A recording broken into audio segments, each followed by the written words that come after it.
Hello, this is the President of the United States. Who is this? Is it you again? Look behind you. This is my private line. How did you get through? They're everywhere. All the time. We see them every day. But you have to look behind you. There is nothing behind me. How did you get this number? The spaceman told me. What spaceman? It doesn't matter. They're telling you about monsters. Please, you must look behind you. Young lady, there are no monsters in the Oval Office.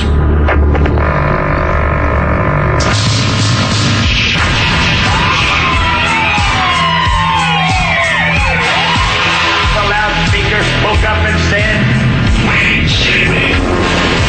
the loudspeaker spoke up and said,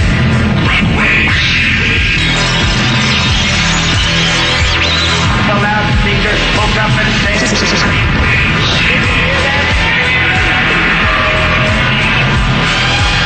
give up, give up, give up, give up, give up.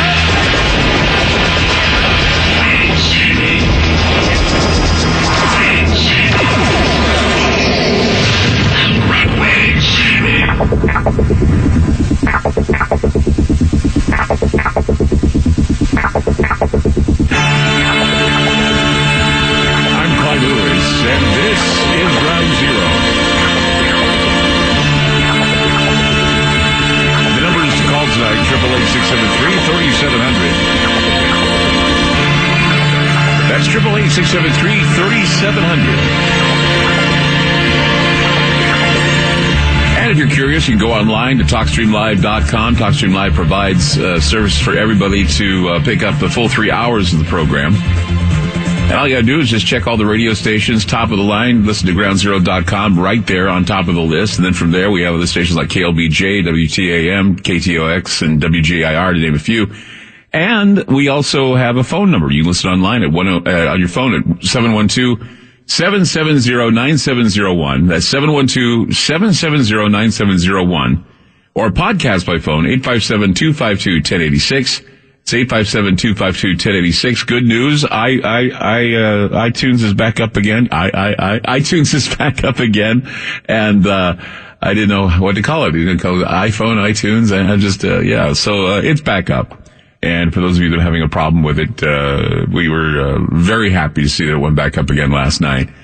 And, a reminder for everybody that my book is available now at Amazon.com. It's, Geoengineering the Apocalypse.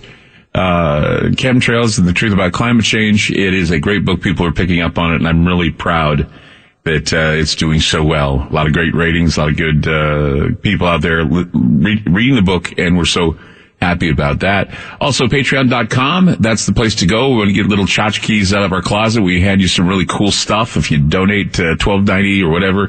It's just to patronize, or at least be a patron to our art, and that is music, sound clips, artwork that we put together, all available when you go to patreon.com. It's just kind of a nice thing we do for you. If you help us out, we send you something really cool, so you have your whole collection of Ground Zero goodies. We're still trying to send out all the posters. We had a whole bunch of people wanting the posters, and so we're backlogged. But we're going to try to get most of them out to you by the beginning of next week. And then we'll start the next thing we'll be giving away. Since it's such a short month, February is kind of like crept up on us, and we're probably going to be running overlapping things. So be ready for that. We'll be doing that at patreon.com. We hope that's okay with you guys. We've been having some other things happening, so trying to build up and trying to do better is what we're trying to do. So there you go. Anyway, today was an interesting day, and I'll tell you why it was an interesting day. I woke up this morning, and as usual, like I said, I get up in the morning, get a coffee, kick back, relax, and want to watch all the news shots before I leave, just to see what the topic of the day is. And no kidding, I was up this morning. I watched Fox, I watched CNN, and when I was on CNN, there was some spokesperson for the FBI, some former agent for the FBI, and he was getting pretty much, kicked around and yelled at by the media because of the situation with the shooting in Florida. And I was very surprised at how that was going on, saying, you guys dropped the ball. What's going on? Why is the FBI dropping the ball with everything? And they're doing everything that we talked about last night. I was very surprised.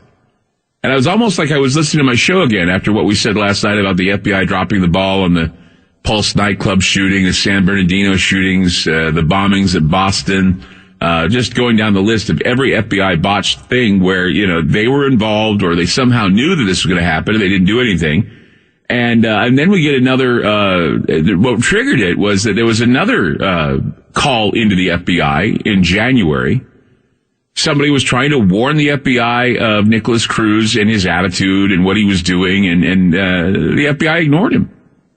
The Florida office where they actually referred it, it was ignored. No one moved on it. And so, here we have another example of how the FBI just basically botches something, and the media was all over it, like a bad salad, like a bad suit. They were all over it, just like pounding into this guy. What are you guys going to do? They kept repeating stuff. What are you going to do? How are you going to change this? What's wrong with you guys? Blah, blah, blah. Just going, the guy's going, I don't know. It's like we're human beings, and you got to understand we're human. No, and they're just going nuts. Crazy, just nuts all over this guy. And then all of a sudden, things changed. It was almost as if, okay, stop this narrative now. Stop kicking our FBI agents now. And then all of a sudden, Deputy Attorney General Rod Rosenstein gets up at a press conference. And he announces that Special Counsel Robert Mueller charged 13 Russians and 3 Russian organizations for allegedly interfering in the United States 2016 presidential elections and creating an overall sense of discord with information warfare that is similar to controlled opposition. And that is exactly what he said. And I was shocked. Not only did this deflect or change the subject immediately, because they were. I mean, I don't even know if they're going to continue to talk about what happened with Nicholas Cruz and how the FBI dropped the ball. But now the FBI is now being praised because finally there's something that breaks in this whole Russiagate thing, the Russiagate conspiracy, which the meddling conspiracy theory, no longer theory, it's apparently real. But collusion still out there. No collusion. That to me is just, outrageous. I don't think so. And I'll tell you, if they say that there was Russian collusion, I'll say, okay, I guess there was Russian collusion, but so far, nothing. And people, and what's really scary about all this is that while, when Rosenstein got up and he said what he said, and he was very clear as to what was going on, he said at the press conference that the Russians, quote, allegedly conducted what they called information warfare against the United States with the goal of spreading distrust against candidates and the political system in general. Rosenstein said his team has not had any communications with Russia about the indictments and would go through normal channels for the extradition of those indicted. However, the U.S. government has no extradition treaty with Russia. In the past, Russia has not cooperated with these requests. So chances of us seeing anybody being brought over from Russia and standing trial are pretty null. It's not going to happen. So, I mean, this is just showboating. What they did was they immediately dropped names. They dropped names in this indictment that no one's ever going to see. They're faceless Russians. And it's a distraction to cover up the FBI's inability to protect people from terrorist attacks and school shootings. That's exactly what it was. They were seeing the whole FBI being under scrutiny because of what happened in Florida. I mean, this is like what, after Las Vegas, Florida happens. And so I wonder if any of these faceless Russians being indicted will ever see a trial or jail cell in the United States. I highly doubt this. It was reported that some of the defendants communicated with unwitting individuals associated with the Trump campaign and with other political activists to seek to coordinate political activities. So once again, this is also a quote. There is no allegation in this indictment that any American was a knowing participant in this illegal activity. Rosenstein said adding that there is no allegation in the indictment that the charged conduct altered the outcome of the 2016 election. So, once again, you have to reiterate this. The Russians, if they had anyone working for them, they were doing so unwittingly. And that would also probably mean, some of the people that were involved with a lot of the protests that they organized. See, what I thought was interesting is they talked about how this group, they're called IRA. What they did is they organized a rally, pro-Trump rally, and on the same day they actually organized a pro-Hillary, anti-Trump rally. So what they were trying to do is they were trying to sow the seeds of discord by creating propaganda that would divide the United States and that we would be fighting amongst each other and we would become so overwhelmed and angry at each other that the whole democracy would fall over and fall apart. And so, I kind of see where that's going. And after seeing some of the things that are being said and some of the hashtags were embedded on Twitter by this group, and everybody fell for it. Even me. I will say this. There are some things that I think that I reported that may have been part of the Russian conspiracy. Not that I knew or didn't know, or that this is stuff that, was. That's when I'm saying that is what I mean is that there were many people and many times, and a lot of investigators have done this, and news people have done this, like RT, Russia Today, Sputnik. These are websites that they called on the carpet as being part of the Russian conspiracy, and basically, no one understands why we use them as trusted sources in the media, but they certainly are an alternative to what we hear in the media here. And so, once again, if it's anything that goes against the mainstream take on everything, it's considered Russian conspiratorial material aimed at creating discord in the country. But, even if it was from RT or Sputnik, a true reporter, a true analytical individual would try to find other sources than RT or Sputnik, okay? And there have been times when I've seen something in RT or in Sputnik that I've gone and looked at other news organizations to see what their take is on this, so you can get a rough idea of what is disinformation, propaganda, or what have you. But it's a very complicated thing for most Americans, because most Americans don't have the analytical skills or even the critical thinking necessary on the internet to figure out what is and what isn't disinformation. We'll be back with more Ground Zero. Don't go away. FM News 101 KXL. This is Ground Zero on FM News 101.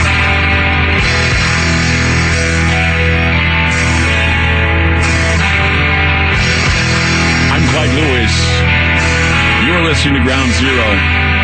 In the past I've told you that when you're dealing with deep, dark conspiracies, whether you're theorizing about conspiracy or you're wondering if a conspiracy is afoot, I've said many times it's hard to get ahead when something is afoot, and that's exactly what's going on here, because the revelation today, the FBI revealing that it failed to follow protocol after receiving a warning that alleged shooter Nicholas Cruz wanted to attack a high school, this revelation had a lot of people in the media attacking representatives of the FBI. When the Bureau was notified January 5th, at the Miami field office, there was a person close to Cruz that contacted the Bureau's tip line and provided information about Cruz's gun ownership, desire to kill people, erratic behavior, and disturbing social media posts, as well as the potential of him conducting a school shooting. Now, this was on January the 5th. It was actually sent to the Bureau in Florida, and nobody did anything about it. So, of course, the media was just pounding this home today, just really angry about it. CNN went on, and they were discussing it with some FBI guy, and he said, well, this is an isolated incident. No, it's not going to be an isolated incident anymore. We're fed up with this and just going after the guy. And he said, well, this is the human element. This is all human. No. You guys keep doing it. Just going down and just, beating him senseless, browbeating him with the truth, right? And I'm shaking my head going, wow, is this guy going to just, how many times we've got to repeat that the FBI was in the wrong? And then lo and behold, here's breaking news, and we go to a podium, and standing there is the Deputy Attorney General. Hi, guys. What's up?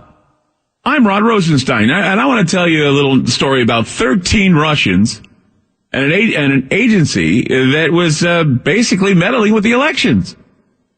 And I also want to tell you that they not only were meddling with the elections, and they were not only, doing things in favor of Bernie Sanders and Donald Trump, but they also were just kind of setting up opposition forces. Like, they'd set up one rally for Trump and one rally against Trump, and they'd hold them simultaneously.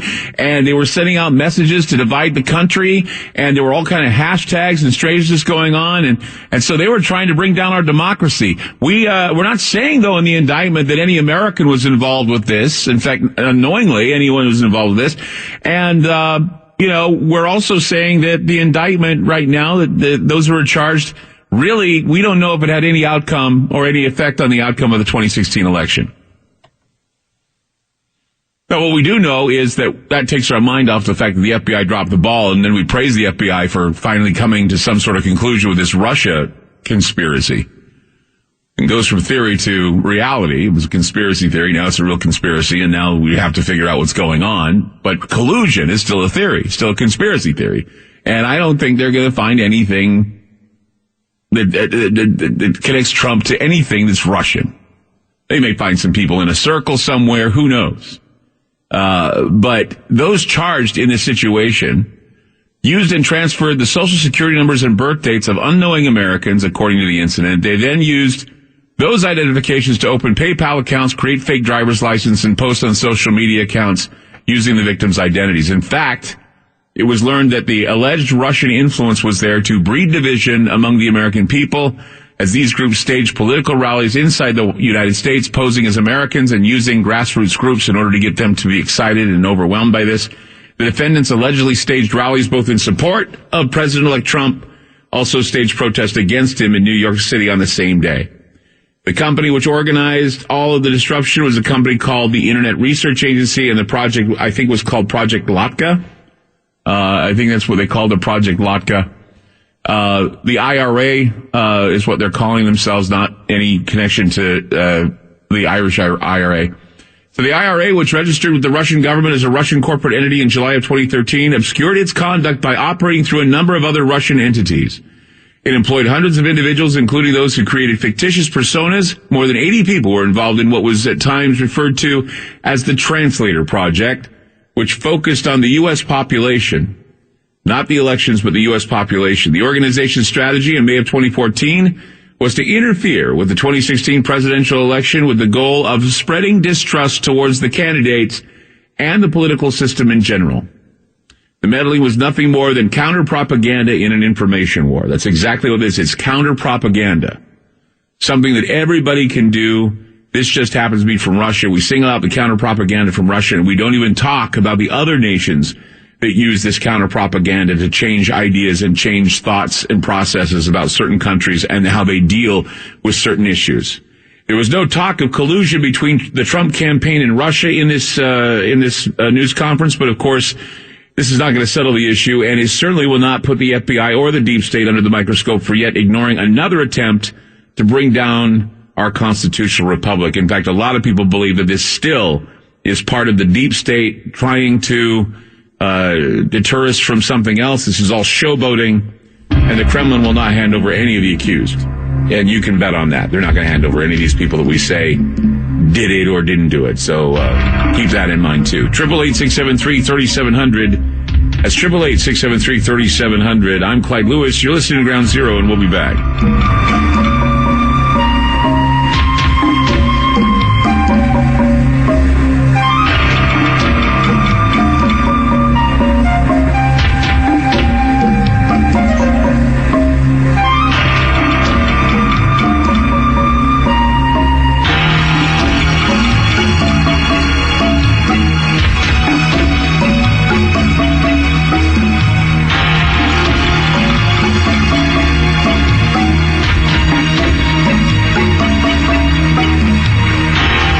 FM News 101 KXL. More with Clyde Lewis and Ground Zero on FM News 101.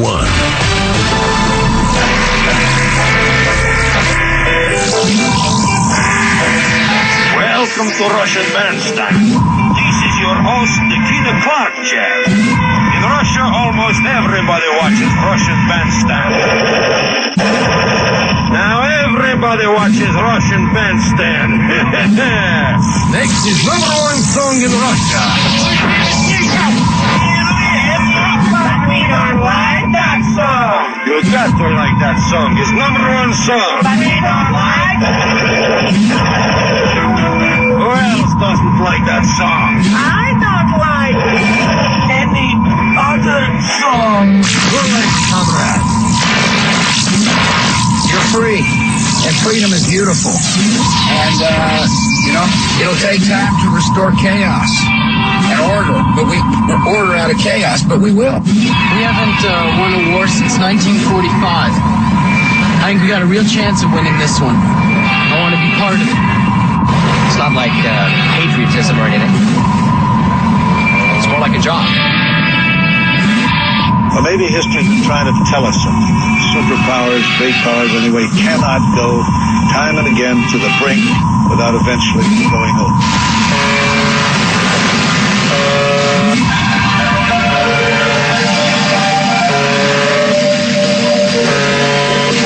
Largest exercise installed in Lithuania during last day. Day of this exercise is to play together. Ensure that we achieve interoperability in conducting military operations. That's what all the talking is about right now. Preparing to cover for the next wave of the attack. I'm Clyde Lewis. You are listening to Ground Zero. So the FBI botches the investigation, or at least the prevention, of the shooter, Nicholas Cruz, in Florida. And as the media attempts to castigate the offenders on the TV, all of a sudden there's a press conference. Whoa! Hold on. We've got 13 indictments, 13 Russian indictments. Timing is everything. What was it that FDR said? He said, in government, if it happens, it was planned that way. And it just seems to me, it seems like it was planned to take some of the heat off. I know that a lot of media outlets right now aren't taking the heat off. They're still pushing the issue as to why there was such a miscommunication. With the Florida Bureau of Federal Bureau of Investigation and the situation with Nicholas Cruz. But as I said, this is a little bit of showboating going on, because the Kremlin is not going to hand over any of those that were involved with this. They're not. And what's being created is what can be called a trust gap. And, this is a term that I don't think very many people are aware of. It's called a trust gap. What it is, it's the trust gap between the citizens of this country, the FBI, CIA, NSA, and the media. This trust gap is getting widened. And, what was it that the Russians wanted to do? Oh, yeah. They wanted to divide us and create so much dissent that we don't agree on anything. So the Russians, they care enough to basically have us all divide up, and they're the ones responsible for all the propaganda going over the mainstream media, internet media, and and we all sit there and say it's all their fault. And but see, that's what the trust gap's about. Remember back when the CIA created a missile gap? The missile gap was basically saying, well, the Russians have these bombs, you have these bombs, mutually assured destruction, we better keep making bombs. And, we better play nice. If we don't play nice, we're going to push the button and kill everybody. Well, this is kind of like that, but it's the trust gap. This time we cannot trust. We're at this point now, we can't trust our media, nor can we trust the FBI, CIA, or the NSA. The FBI is going to go to great pains to justify why they screwed up Las Vegas, why they screwed up Florida, why they screwed up the Pulse nightclub, why they screwed up San Bernardino, why they screwed up all these other situations. See, in order to understand the amount of news that was dumped on the public today, I often remarked that perhaps we should turn back time just for a minute to see exactly how this progression of issues landed us in the situations we face now. And we all know that the intelligence agency said in the beginning that there was a so-called cyber attack, and that it is documented that we had this cyber attack. Now, the Department of Homeland Security, on the other hand, rebuffed the embellishments of the intelligence groups and said, while there was evidence of a minor attack, and there was no proof that it had any effect on the election outcome. This is exactly what Deputy Attorney General said. Whatever went on with Russia, we cannot determine if it had any effect on the election outcome. And if that's the case, then the popular vote went to Hillary Clinton, and perish the thought that the Russians got into the electorate. Because that's what got us, that's what got us Trump. The Electoral College got us Trump. We're go by popular vote alone, then the Russians won and Hillary Clinton won. Or maybe Hillary Clinton winning made the Russians lose. I don't know anymore. This is how it divides and confuses everybody. But like I said, a long time ago, I said, look, when the outcome is announced as to what is going on, no one's going to be satisfied with the outcome, and they're going to say no collusion. Still, they're not going to be satisfied with that. They're going to say, no. And the cycle starts over again. So this is what gave a good push for phase 2 of this Operation Latka, or whatever they're calling it in Russia. This is phase 2. And either the FBI and the other intelligence agencies are cooperating and creating this, but once again, more embellishments from the intelligence groups. From the time that we first heard of Russian meddling and or other tinkering with our elections, that was all the way back before Donald Trump. That was 2014. And we heard Barack Obama talk about the possibility of this type of stuff going on. But see, at the same time, and if anyone, wants to check my facts on this or my figures on this, 2014, it was first said, well, we may be seeing some Russian problems with our elections. The Russians are planning on some cyber attack. Hint, hint, hint. Grid. We talked about this, right? The grid's going to get taken out by Russia or North Korea or China, and maybe the elections are going to be toyed with. We talked about this in 2014. Well, what happens after this is kind of planted in the minds of the people? What isn't reported is that from 1946 to the year 2000, we've basically meddled in elections 86 times. I mean, what about what happened in Yugoslavia, Serbia? We did something there, right? We played around. I mean, look, we're looking at assassinations. We're looking at, what did we do in Chile? What was that about? And so, I know we're more vocal. We're more of a vocal group than anyone else about some country trying to destroy our democracy, and someone who wants to exploit our democratic values. But there's a conflicting message being sent here. Oh, so they basically used counter propaganda and controlled opposition to kind of thwart our election. Well, that'd be no different than George Soros forking out millions of dollars to prop up things like Black Lives Matter, to prop up things like all the other cottage industries he created, the MoveOn.org movement, and all these groups, all these little cottage industries that use victimhood as a currency. Those are the things that also change the election and the direction of the election. But we don't talk about George Soros, do we? We don't talk about what he did. We're just going to go after 13 nebulous Russians that no one is ever going to see stand trial in this country. I can bank on it. Because that's never, whenever that's happened before, the Russians just go, yet. Doesn't matter to them. Now, there may be some in the United States they may arrest if they find connections to the company and the subsidiary here in the United States. But for anybody that has their hopes up to see anything happen to this, I think you're probably going to be dreaming for a while, because I don't think anything of substance is going to happen with this story. And once again, we're back to the idea that it's a nothing burger, because the intelligence agencies, the timing of this, I think you need to look at. We hear that they dropped the ball on something close to home, but no, we got the ball rolling with something that didn't happen at home. It happened in Russia. We're going after a troll cottage. We're going after a bunch of trolls. That's just it. They were paid internet trolls. With somebody like Cass Sunstein. Do you remember him? Cass Sunstein once said that in order for us to change the direction of thought on the internet, we should hire our own version of people who go in and basically try to disrupt conversations that they feel are, that are conversations of dissent in the country. And so what we do is, since we don't know much about the internet, we fall victim to this mysterious science argument where technocrats and the media are able to turn the fabric of diplomacy into a conspiracy theory that it was the president's camp that directed the hacks. It was in that brief moment where we forgot about Russia for a minute and we started thinking about treason and collusion without a thread of evidence to support the claims. The collusion argument was and still is simply a way to delegitimize the presidency, to delegitimize the election in total, and to call into question the loyalty of President Trump. Now, whether the investigation involved is, a potential Logan Act violation or election fraud or whatever, the CIA, FBI, and NSA had the ability to act both before and after Donald Trump was elected. Why didn't they?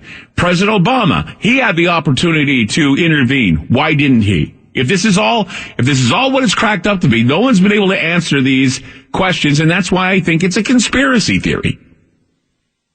I mean, look, the FBI, the NSA, and the CIA did not act before Donald Trump was elected. If they knew, they didn't act on it. We know why they didn't.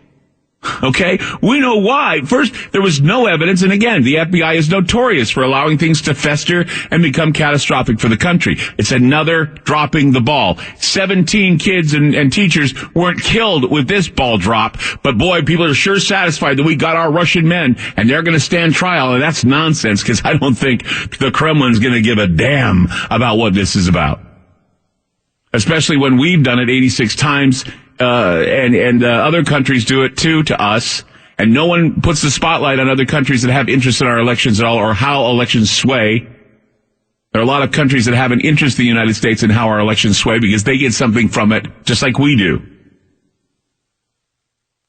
I think the greatest example that has now been clouded by the 13 indictments is how the FBI has dropped the ball on all these criminal cases.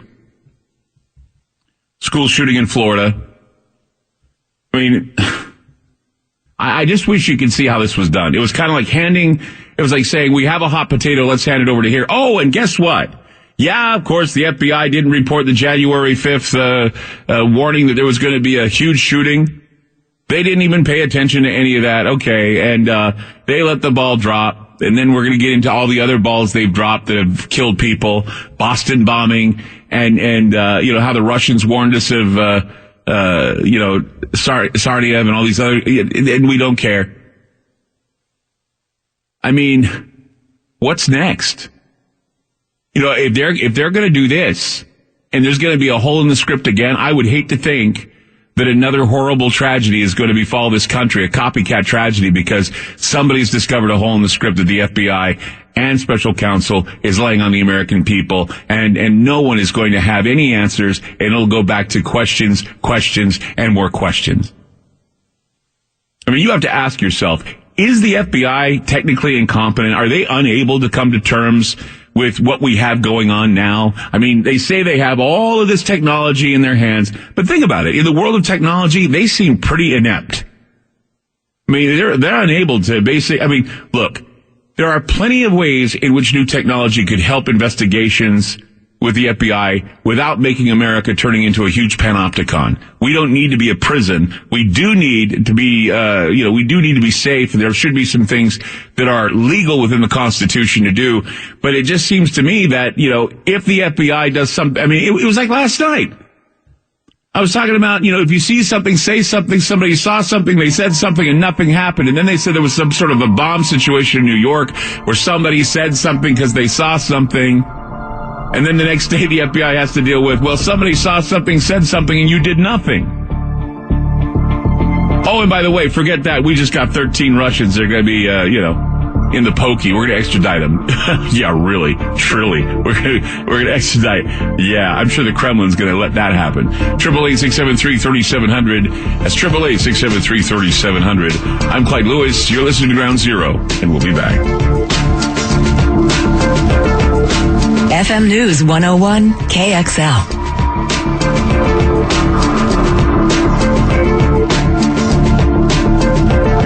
More with Clyde Lewis and Ground Zero on FM News 101.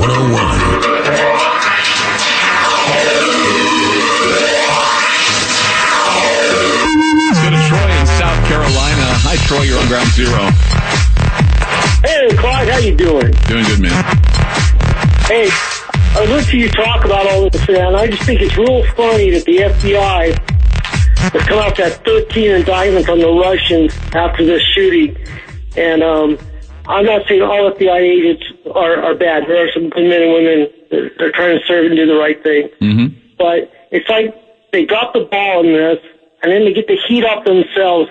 They pop this story, and then I'm wondering, because they said that they found no Americans involved in this, did they make a deal with the White House to say, hey, look, we'll say there's no Americans involved, we'll wrap up the investigation, you don't come after us for the Hillary investigation, and we'll apologize for the dropping the ball on the shooting down there in Florida. Well, I just want to hear what your thoughts are on that. Well, that's some very interesting thought, and I really didn't go that deep into my thinking about it because at the moment I don't have anything to indicate that what you're saying is true.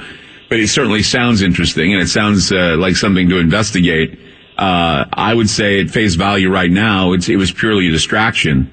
As far as deals being made with Trump and deals being made with the deep state to basically lay the heat off of what happened in Florida, I don't think the American people will forget this. And if the dialogue continues, if we keep it in the public eye about Las Vegas and now Florida, and if we go back to things like San Bernardino and the Pulse nightclub, or we go to all these other situations and keep reminding the FBI to be accountable and transparent about such things, they say that admitting they dropped the ball is transparency. Well, it's also incompetence. And then we showboat with the story of the 13 indictments of these Russians, which will probably never see a cell in the United States because the Kremlin will just look and go, whatever. Try and extradite, and I don't think they'll be able to. Hell, George Soros has got away with a lot of stuff, and they're not extraditing him anywhere, nor are they trying to press charges on the guy. So, I mean, we have war criminals in our midst all the time that have gone in and they've infiltrated and changed elections. I mean, you can always go back to Operation Condor with Chile, and you can look at all the other countries that we've meddled with, Yugoslavia, Serbia. I mean, we've done this before, and it's kind of hypocritical for us to say, oh, so the Russians were doing a counter-propaganda program. That's bad. Well, you know what? We were told that they were going to lift the opportunity to use propaganda against Americans. I don't know how long ago that was, but you remember they said they were going to say it's okay to use propaganda against Americans? And so, they brought this all on themselves. If this is all it is some counter-propaganda campaign to divide the country, then we're guilty as charged as well. So, just blame it on 13 nameless Russians or faceless Russians and then saying, well, we in America don't have dissent. It's all a Russian communist conspiracy. I mean, that's an old hat move. And I think the American people, I hope we're not that stupid to fall for it. I know there are a lot of people that hate Donald Trump enough to think, well, it's about time he gets his due. And in fact, many people aren't willing to listen to what Deputy Attorney General said when he said that there was no connections to Trump or connections to anybody American wittingly. But they don't want to take that. In fact, I was watching the fights today. In fact, there was a woman on Fox today. It was hilarious. She was trying to get this cat fight to stop. There were two women on TV that were just at each other like cats. One was conservative and one was Democrat. And while the one conservative was trying to say her thing, it was all back to, well, they haven't said anything yet about Trump because that's coming. So, I mean, everybody still waits for Trump to be indicted or at least brought up on charges of obstruction of justice. So I guess we're going to have to wait that out and see if that happens. But so far, this is a conspiracy theory. The conspiracy is real. The conspiracy theory, on the other hand, I think there's a lot more to explore. And I think that's why we need to be very cautious about this information they're giving us. And the reason why is because the timing was just so perfect for the FBI to get them off the hook about Nicholas Cruz. Coming up, David Oates will be with us. We'll do some reversals on some of these newsmakers and whether or not they're telling the truth or what's really going on in their minds with the unique powers of reverse speech and what we can hear. It's going to be an interesting way to look at the news tonight on Ground Zero. 888-673-3700. We'll be back. FM News 101 KXL. Spinning complacently in the darkness, covered and blinded by a blanket of little lives, false security has lulled the madness of this world into a slumber. Wake up. an eye is upon you, staring straight down and keenly through, seeing all that you are and everything that you can never be. Yes, an eye is upon you, an eye ready to blink. So face forward, with arms wide open and mind reeling. Your future has arrived. Are you ready to go?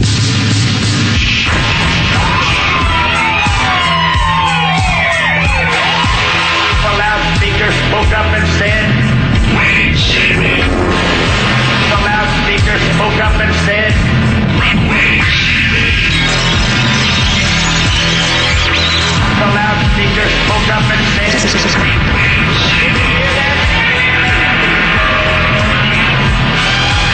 give up, give up, give up, give up, give up. Wait, Sammy. Wait, Sammy.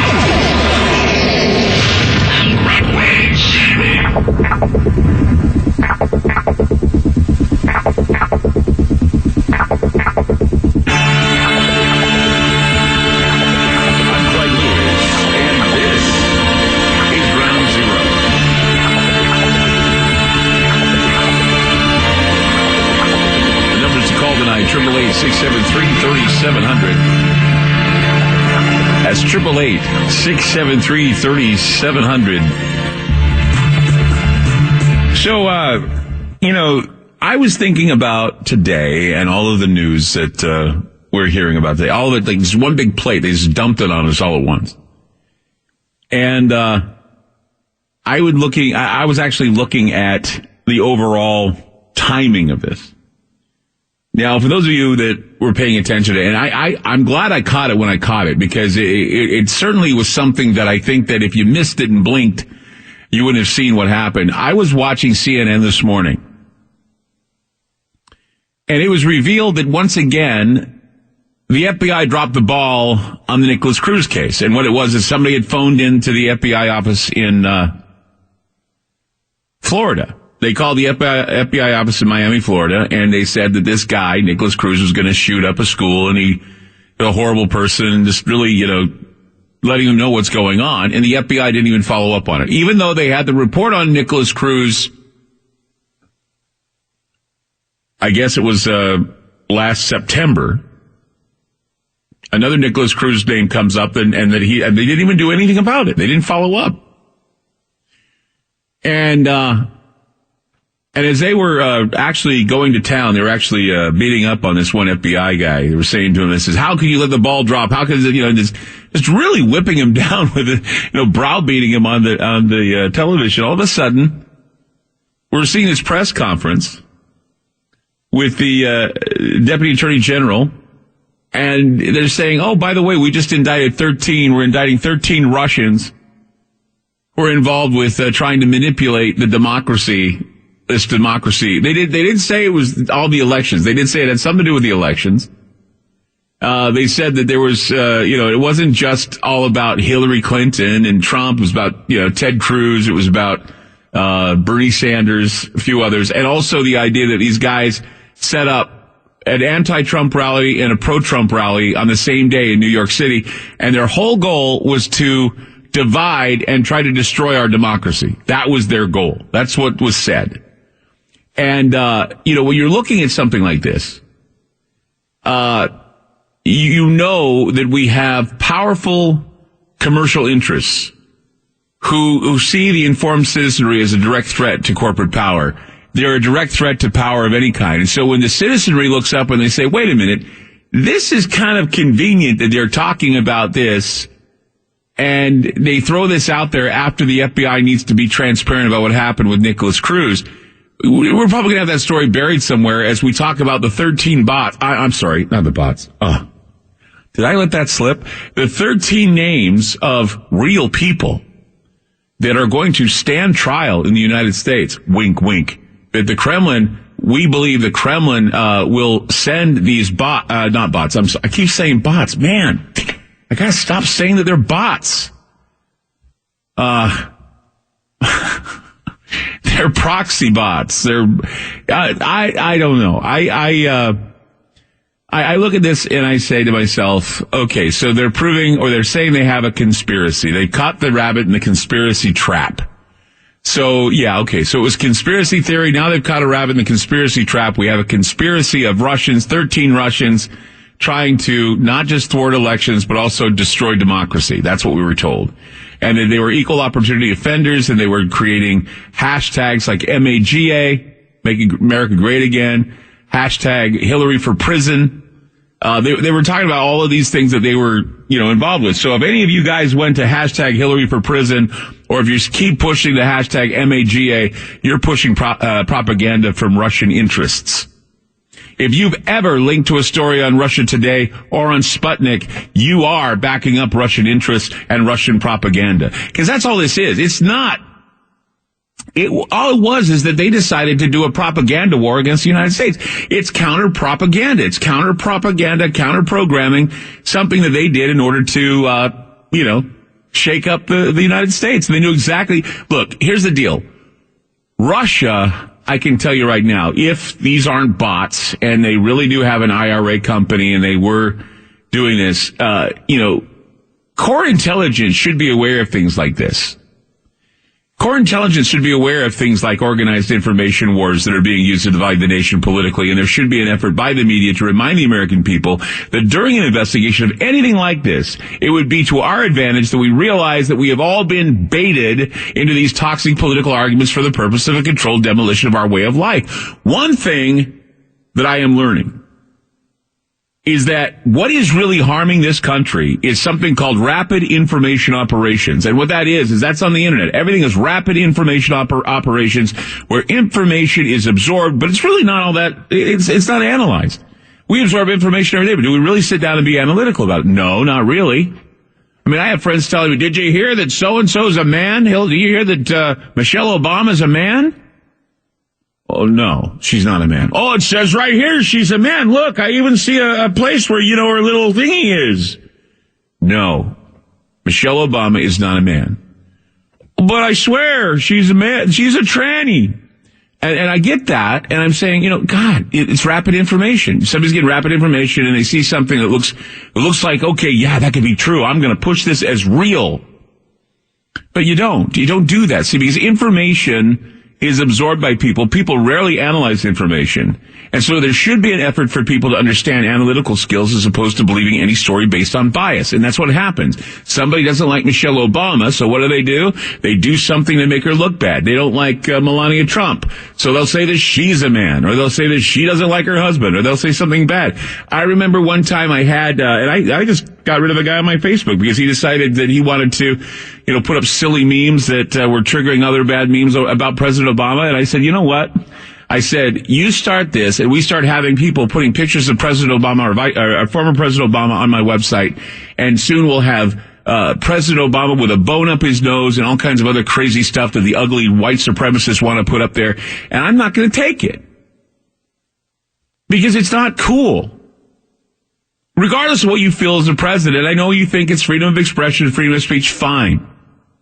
You can do that somewhere where it's going to be laughed at and accepted. But, I think that we got to stop. There needs to be education curriculum provided for people to develop skills in critical reading analysis, critical thinking, and what works and what doesn't work in editorializing a president or any other leadership. Saturday Night Live needs to take a dose in that. They don't know how to be, they used to know how to editorialize. They don't anymore, really.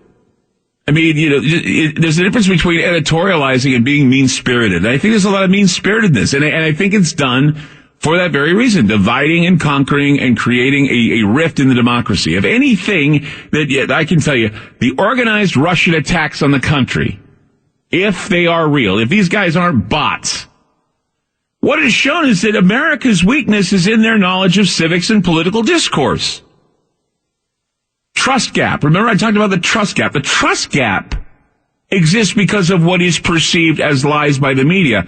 Well, you got this IRA group, this internet group that was supposedly part of this Project Lotka that was there to divide us and conquer us and destroy us. This is what the Deputy Attorney General said. This has exposed Americans to always, basically what it showed is that Americans will buckle to any well thought out strategy of tension. And this is sad because I don't think that we have the tools necessary to be analytical. I think they haven't taught us how to be critical. They didn't teach us critical thinking in school, or how to be analytical, or how to, kind of verify sources. There's one, you can go on the internet, there are like several places. All you gotta do is just say, okay, this is the story I'm reading. How many other sources are there? There's like maybe one source and it has some questionable name like, oh, I don't know, USSR.com. I mean, I think you can figure out what it is. I think you can figure out that maybe you should reconsider. Or if it's a tabloid, sometimes I posted tabloid stories on my show, on my Facebook page, just because I think they're interesting tabloid stories. I don't know if they're real or not, but it's up to you to use your critical thinking. I'm not here to do it for you. You can do it. I mean, if you're eating a moldy piece of bread and it tastes moldy, you're going to keep eating it, or you say, I don't want this. You have a choice. And I think Americans need to realize that they have a choice to analyze and to use whatever tools necessary to figure out what is true and what is not true. So, tonight, and I think this is kind of an odd coupling, but, maybe not such an odd coupling. We're going to go to a break, and then I'm going to tell you that David John Oates is here tonight. And he was in town, and I just thought, you know what? We've all basically been baited and switched by the FBI. We've had a horrible tragedy 2 nights ago, and now we have this to kind of mull over. And I figured, wouldn't it be fun to hear reverse speech tonight of all this stuff going on, and whether or not we can make heads or tails of what is truth and what is fake. And reverse speech is kind of an interesting window into the soul, into what these guys are thinking when they talk about stuff like this, and whether or not they're telling the truth, whether or not they're lying. I mean, it's a tool. And once again, you can use your critical thinking to either accept or reject the findings of what we're going to talk about tonight. But David John Oates is coming up on the program. 888-673-3700. That's 888-673-3700. I'm Clyde Lewis. You're listening to Ground Zero, and we'll be back. FM News 101 KXL. Back to Ground Zero with Clyde Lewis on FM News 101.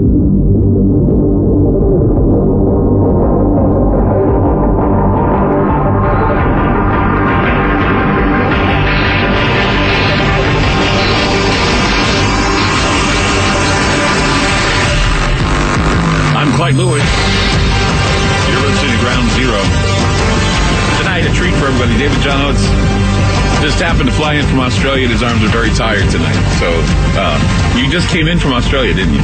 No, actually, I was in Santa Cruz for 2 weeks, staying with my fiancée. I thought maybe, congratulations on your engagement. That's awesome. That's awesome. Yeah, so I just flew into Portland this morning. Oh, okay. So you were in Santa Cruz, but you just, but you were in Australia. So, from the outside looking in, how do we look to Australians as to what's going on with our, little Russian thing and all the other nonsense we're doing? I don't know. Australia is oblivious to it, really. Is it to the point anymore? I just talk to people that I know from overseas, and they just shake their heads and wonder, are you guys ever going to get with, being a country again? Yeah, so it sounds like you guys are living in a reality TV show. It's certainly quite a treat to watch. Yeah. What they say, too? They say, well, let them laugh at us. They just don't know what we're going through. Yeah, they do. They look at it and they're going, this is what they call a coup. This is what they call a trust gap. This is what they call a strategy of tension. Yeah. I mean, these are all terms that are used for countries that are considered volatile. Yeah.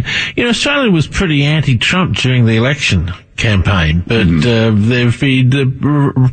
Reporting's been very neutral since he's been in office. So, and it was funny that, the State of the Union address, I remember it was really odd how it seemed that there were a lot of people, that was one of the things that kicked all this off. So we were talking about how the State of the Union address happened at the night of they had that moon phase, that change of the moon turning to red. Oh, yeah. And that, Trump's astrological charts were off the charts, and that he was speaking to his enemies as well as his friends, but the enemies were hidden. And no one knew where the enemies were, and so. Well, I've got a reversal that might hint at that. You do? Yeah, What, at the State of the Union? Yeah. You want to play it? Yeah. Well, okay, sure. hold on a second. Oh, hang all on. right. So you have him at the State of the Union, because we talked about this, guys. Remember, we said that he was speaking among his friends and his enemies that were hidden among the friends because of the astrological charts. Okay, here we go. So here's the thoughts. So to every citizen watching at home tonight, no matter where you've been or where you've come from, this is your time. And he says in a verse, beyond, there's more than you show. Beyond is more than you show. You know? Beyond is more than you show. In other words, there's a lot going on behind the scenes that I'm not showing you, that I'm not telling you about. Well, that would stand to reason, because it just seemed to me that, that was kind of one of the most peculiar State of the Union speeches. I know in the past you've seen, Democratic factions not stand up or applaud for what the Republican president is saying or whatever, but it just seemed to me that there was like this cold, non-verbal cue that, that we are your enemies and we're out to get you. Was very obvious. It was very obvious. It was very obvious. More so than not. And so to have Trump say that in his reversal, I think he knows exactly what's going on. What else do you have from the State of the Union? Okay, here's another one. Thank you to David and the brave people of California. Thank you very much, David. Great job. It says backwards, the bad scum. Scum. Ooh. Scum. There we go. So, and that's another thing about reverse speech. Do you contend that when these are being said, these are the thoughts that are going uncontrolled in the mind of Donald Trump as he's speaking? Not necessarily the moment he's speaking. See, not all reversals are conscious. I mean, yes, some of it is what's going through his mind at the time of speaking. So he must have glanced at Nancy Pelosi or something and said, I probably thought exactly that. You horrible scum. Or yeah, probably thought exactly that. Yeah, because I remember that one of Bill Clinton where he looked down, I think, at Monica Lewinsky, and he says that he saw her little breasts, and he says that in reverse. I know. I remember that. That's a classic one. So, so that's what I wanted to know, because it just seems to me that, I guess, reverse speech reflects what's going through your mind at the time, what what you're feeling when you're singing a song, or what you're feeling when you're doing a speech. And so, I guess he knew that there were people in there that just didn't like him. After his blood. Oh, yeah, that's obvious. And let me see, there's, what have I forgotten here okay, look, here's another one. Let's play this one. Okay. They sacrifice to raise a family. They care for our children at home. They defend our flag abroad. He sounds pretty congruent and pretty genuine, but he says backwards, shall fake it. Now, is he faking his emotions? Shall fake it. Shall fake it. I don't know. Shall fake it. But then we have a nice, here's a funny one. Listen to this one. Here's he giving his point across. Let's open great vocational schools so our future workers can learn a craft and realize their full potential. Oh, he's getting up on the pulpit there, isn't he? Yes, backwards he says, I snagged the pulpit. Snatch the pulpit. Snatch the pulpit. I got it, man. Snag the pulpit. Sorry. That seems pretty damn congruent. I cut this. That's pretty funny. Yeah, there it is. It's really interesting how reverse speech does reflect that, and it's kind of interesting to see this. And coming up with David Oates, we're going to have more explanations. So just what are we hearing when we hear these phonetic gibberish sounds in reverse? Yeah. What is it that they reflect? What is it that makes reverse speech so unique and interesting? David Oates with us tonight on Ground Zero. 888-673-3700. That's 888-673-3700. More Ground Zero to come. Don't go away.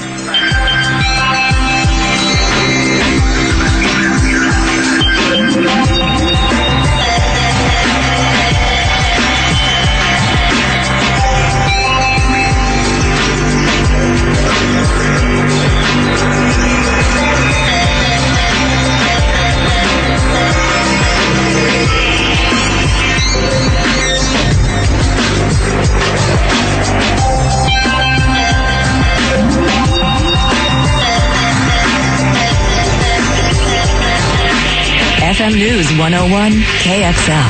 More with Clyde Lewis and Ground Zero on FM News 101. Hello? It is wonderful. Thank you. We love you too. It is wonderful. It is wonderful to be here today with you and with my husband. I'm very proud of him. There is so much pain in the world. There is so much pain in the world. Why not sell a little of it? Listen, we know this is not for everybody. This is for everybody. What's right? If you don't know what's right is, then you don't belong in this country. That's what's destroying our country. A lot of damn flapping mouths. All right, guys, for all of those of you, I'm looking at the clock. I just want you to understand we are not going to be coming back to this absolutely and positively. Our phone lines are busy. The autonomous Komi Republic, which is part of the Russian Federation, is situated in the far northwest of Europe and spreads up to the Arctic part of the Ural Mountains. It's crossed by 9 northern parallels. 10 fair-sized European states could be placed on its territory.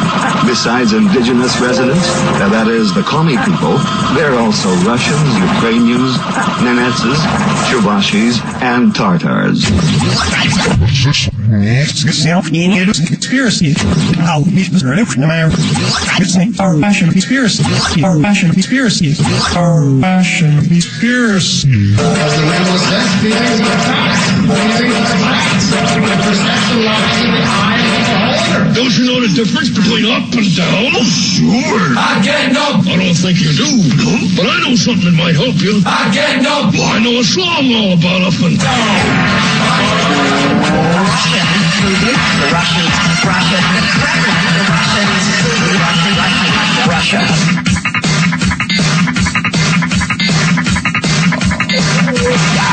I'm Clyde Lewis. You're listening to Ground Zero. The numbers to call tonight, 888-673-3700. Tonight in studio, David John Oates.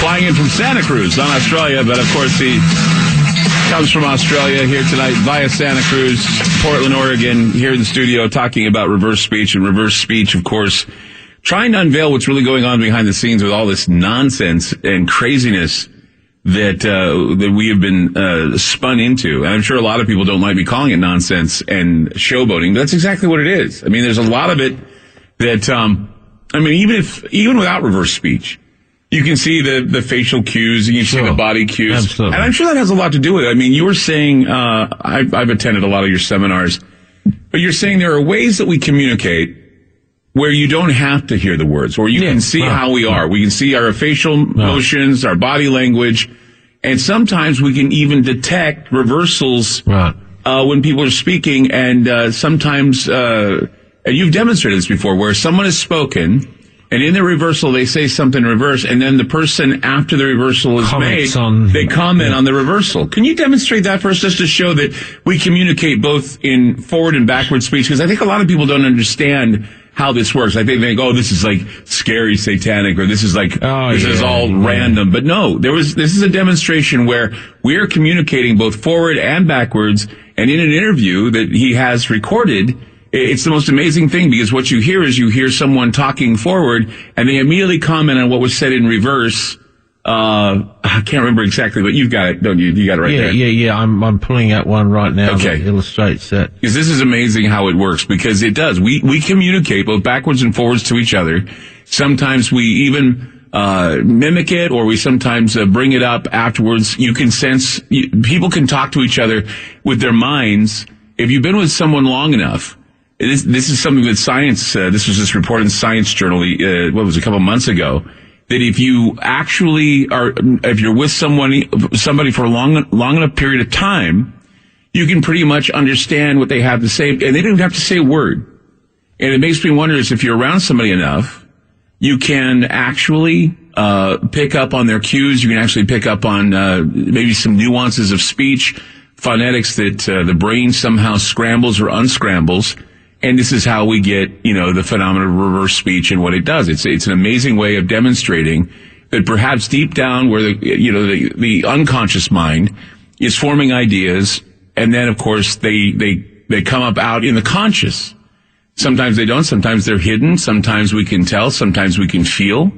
And so these are some things that, of course, reverse speech demonstrates.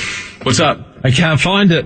You can't find it? No, Do you have another one that would? Yeah. Let me just pull this up real quick. I'm sorry, Clyde. Oh, that's okay. I just. It's such a. There's such a common example that I play all the time. I'm amazed it's not on my. Because I'm familiar with it because I think it's the sister one, right? Where he talks about how he has a sister. Ah, you want the sister one? Yeah. He says, I found out I had a sister. Or is it the conversation? Yeah, right. If I remember I that. know the one you're talking about. Okay, I think that was the one. Okay, all right, okay. All right,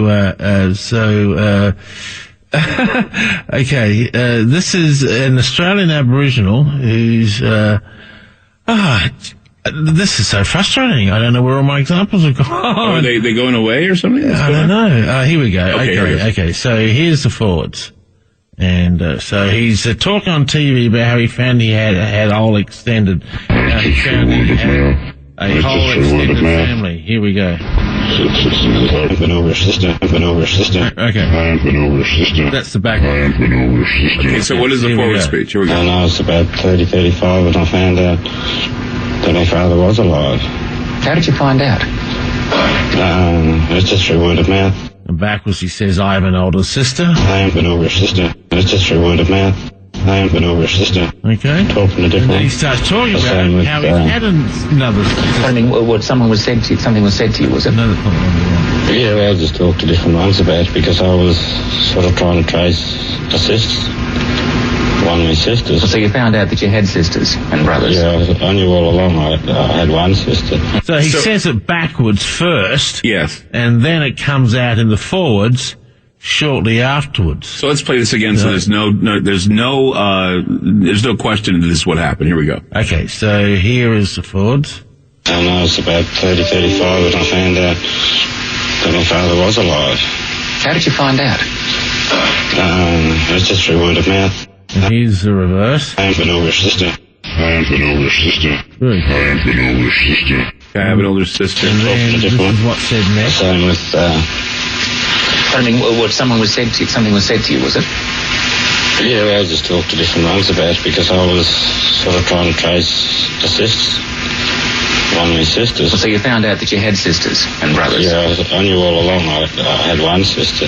Okay. So the whole time he was thinking, I have an older sister, and then he eventually says in the sentence, I found out I had a sister. Okay, here's a great example. This is a reporter who's interviewing a guy who his wife received a threatening letter. Okay, and he says, I want to see. And okay, so here we go. Well, she says it was in your handwriting. Well, then she should produce that letter, and let's have a look. Have you seen the letter? Yes, I have. Do you want to see it?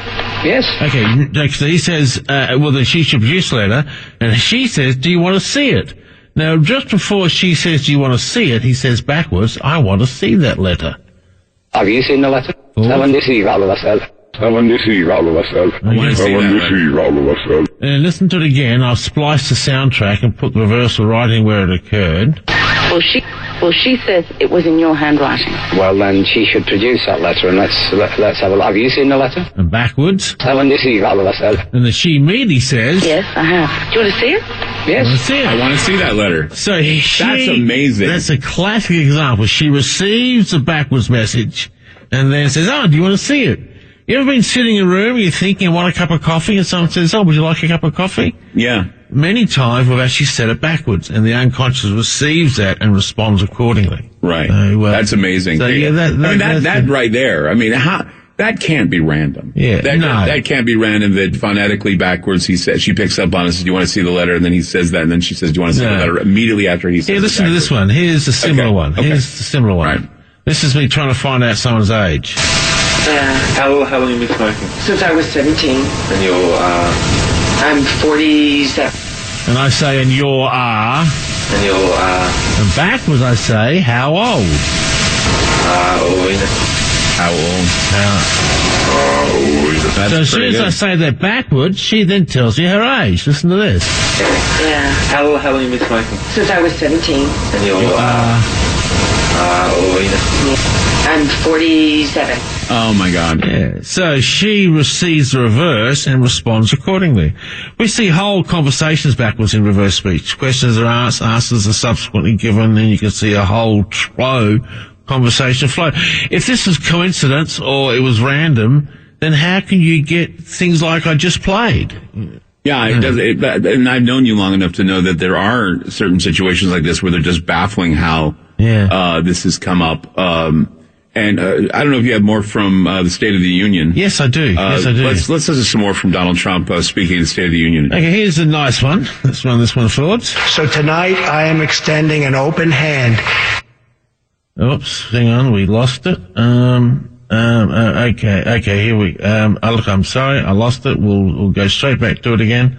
We're looking at the State of the Union. This is, the reason why I'm having so much trouble tonight, Clyde, I've lost my mouse on my laptop has stopped working. Oh, I hate doing a laptop without a mouse. Yeah. That's why I carry with me a wireless mouse all the time. Yeah, well, it's my USB port that's messed up. Oh, okay. Yeah, and so that's caused you some trouble. That's all right. Okay, so here we have a great one from the State of the Union. This is a nice one on Donald Trump. So here's the forwards. So tonight I am extending an open hand to work with members of both parties, Democrats and Republicans, to protect our citizens of every background, color, religion, and creed. And here he says, make a love unit. Make a love unit. Wow. Make a love unit. Now, how's that random? He's saying he wants to unite everybody, and in reverse says, I want to make a love unit. So it's a congruent reversal. He wants them all to work together. That's a classic. That's amazing. That's a classic reversal. And I think we got time for maybe one more before we go to break. Okay, so here we have another positive one from the State of the Union. We can lift our citizens from welfare to work, from dependence to independence, and from poverty to prosperity. And it says, go with their flow. Go with their flow. Go with their flow. So he's being congruent. He's feeling the energy of the citizens, and he's going where they want him to go. Go with their flow. Go with their flow. Go with what they want. So that's a good and that's one. what it seems to be. There seems to be that happening. And, unless we can find any damning things on Trump. Have you found anything damning on him? I'm sure people want to know that he's not perfect. Oh, sure. Yeah. I mean, that's the thing. Clyde's having a love fest about Donald Trump. Not really. I mean, congruency is good. But there are things I'm sure that Donald Trump says in reverse that aren't making him out to be too good, or not always good. Some of his reversals are not good at all, and I'm just going to pick those ones up now. Okay. We'll go to some of the... I don't want you guys to think that this is all a pro-Trump thing, because, I mean, Trump says good things in his reversals and says bad things in his reversals because, hey, he's a human being and he has a lot of bad thoughts, too. I guess you didn't know that I want to expose those as well.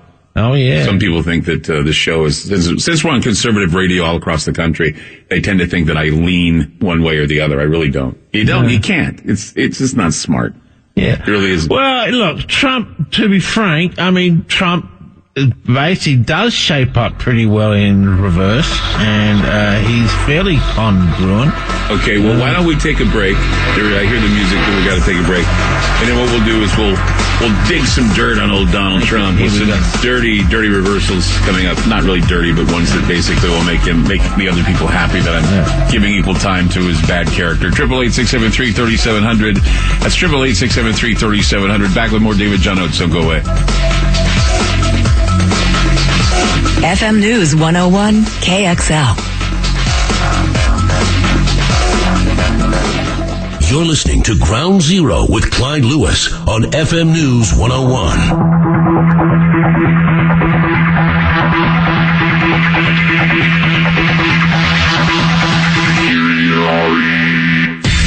I'm Clyde Lewis. You're listening to Ground Zero tonight. David John Oates with us. All about reverse speech. And all about exposing I guess you could call the hidden views or voices that are inside the body, inside the brain. And tonight, so far, we've been focusing on Donald Trump's State of the Union. But, there were a lot of positive things we heard in reverse. But I told David, I says, to give some equal time, we know that there's some Oh, yeah. Strange things going on in his mind that aren't necessarily pure and cool and whatever you want to say. I just think that it's equal time to hear just some of the darker thoughts the president has. Well, the classic one, of course, is the wall. Mexico is going to pay for the wall. So here he is talking about the wall. What's the difference? I want to get the wall started. I don't want to wait a year and a half until I make my deal with Mexico. So, and we probably will have a deal sooner than that. And by the way, Mexico has been so nice. And he says they will not deal with us. We will not deal with us. Pretty straightforward, isn't it? And they haven't. No, and they haven't. And they haven't. No, they will not deal with us. I'm just BSing everybody. He knew it from the very beginning. Yes, he did. Here Apparently. he is beginning his speech at the UN. I was elected not to take power, but to give power to the American people where it belongs. And he says, I get to con. Yes, this done. Yes, this A little bit unclear. So I get to fool. Yes, this done. I get to fool people. I get to con people. To fool people. Yeah, I'm fooling some people. Listen to this one. Here he is at a speech in Arizona. You know, I'd love if the cameras could show this crowd, because it is rather incredible. It is incredible. And here he says, there's a crowd that worships you. There's a Well, of course they do. Yeah. Worship me. I'm Donald J. Trump. Worship me. There we go. Yeah, That's the sort of I mean, that's stuff. a far cry from thank you, Satan. Yeah, it is a far cry from it is a far cry from thank you, Satan, but there it is. And for those of you that are familiar with reverse speeches, back in the day when Barack Obama was speaking, he'd say, yes, we can, yes, we can, yes, we can. And you play that backwards and he'd go, thank you, Satan. Thank you, Satan. Thank you, Satan. And people were freaking out going, he's the Antichrist. Oh my gosh. So do we have any more from the State of the Union before we wrap up and go to the first State hour? of the Union. Okay, let me go back to the State of the Union. Yeah, I actually got quite a few from the State of the Union. Well, that's cool because we want to hear. I mean, this is where the president's being his most sincere, hopefully, is at the State of the Union. So we'd like to hear what he's saying under Here we have the State of the Union, and this is his very first reversal in the State of the Union. So here is the forwards. Over the last year, we have made incredible progress and achieved extraordinary success. But backwards, he says, they're damned by your way. They're damned by your way. They're damned by your way. Is that about him or someone else? Is he talking about, is that his self-talk? I think that's self-talk. So he's kind of having a little bit of trepidation about what he's saying. A little bit of trepidation, exactly right. You're damned by your way. They're damned by what he does. And here's another one from the State of the Union. We have endured floods and fires and storms. But through it all, we have seen the beauty of America's soul. And here he says, we leave the mess for you. Ooh, wow. That's not good, Puerto is it? Rico. Oh, yeah, that's right. Yeah, that's right. Yeah. And Haiti and Puerto Rico. Yeah, Puerto Rico. Remember what he said about S-hole countries, you know, the whole thing? I got a classic version I can't play, unfortunately. Because it's dirty. Yeah, it's swearing. Yeah, we can't do swear words on the air. People do swear in reverse speech. They do. We played those before and I've gotten in trouble for it. But anyway, David Oates with us today. As you can see, you know, these reversals are very intriguing. And we're going to be back with some of the reversals on the shooting that happened in Florida. We have some interesting reversals there and some others as well. 888-673-3700. That's 888-673-3700. David John Oates with us. We'll be back with more Ground Zero. Don't go away.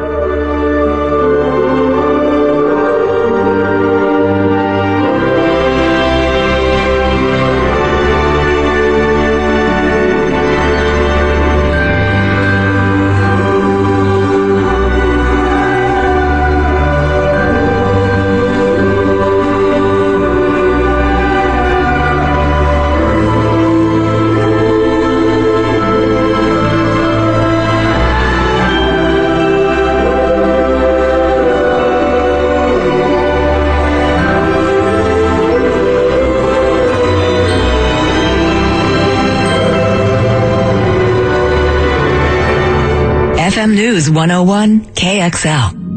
Join me on a journey where getting lost is the only true destination. For the past, present, and future all coexist on the same timeline. Where happiness is an illusion. This is is the future we are in right now, where our phones are the first things that we touch when we wake up, the last thing we touch before falling asleep. Radiant, seductive screens we so love endlessly gaze upon. Much like you're doing right now. Welcome to a future where our true reflection is only revealed once the screen goes dark. Welcome to the darkness. I hope you find it enlightening.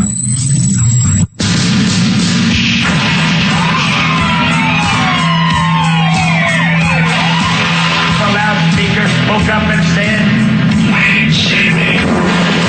The loudspeaker spoke up and said, "Wait, see me." The loudspeaker spoke up and said, "Wait, see me." Give up. Give up. Give up. Give up. Give up. Wait, see me. Wait, see me. Wait, see me.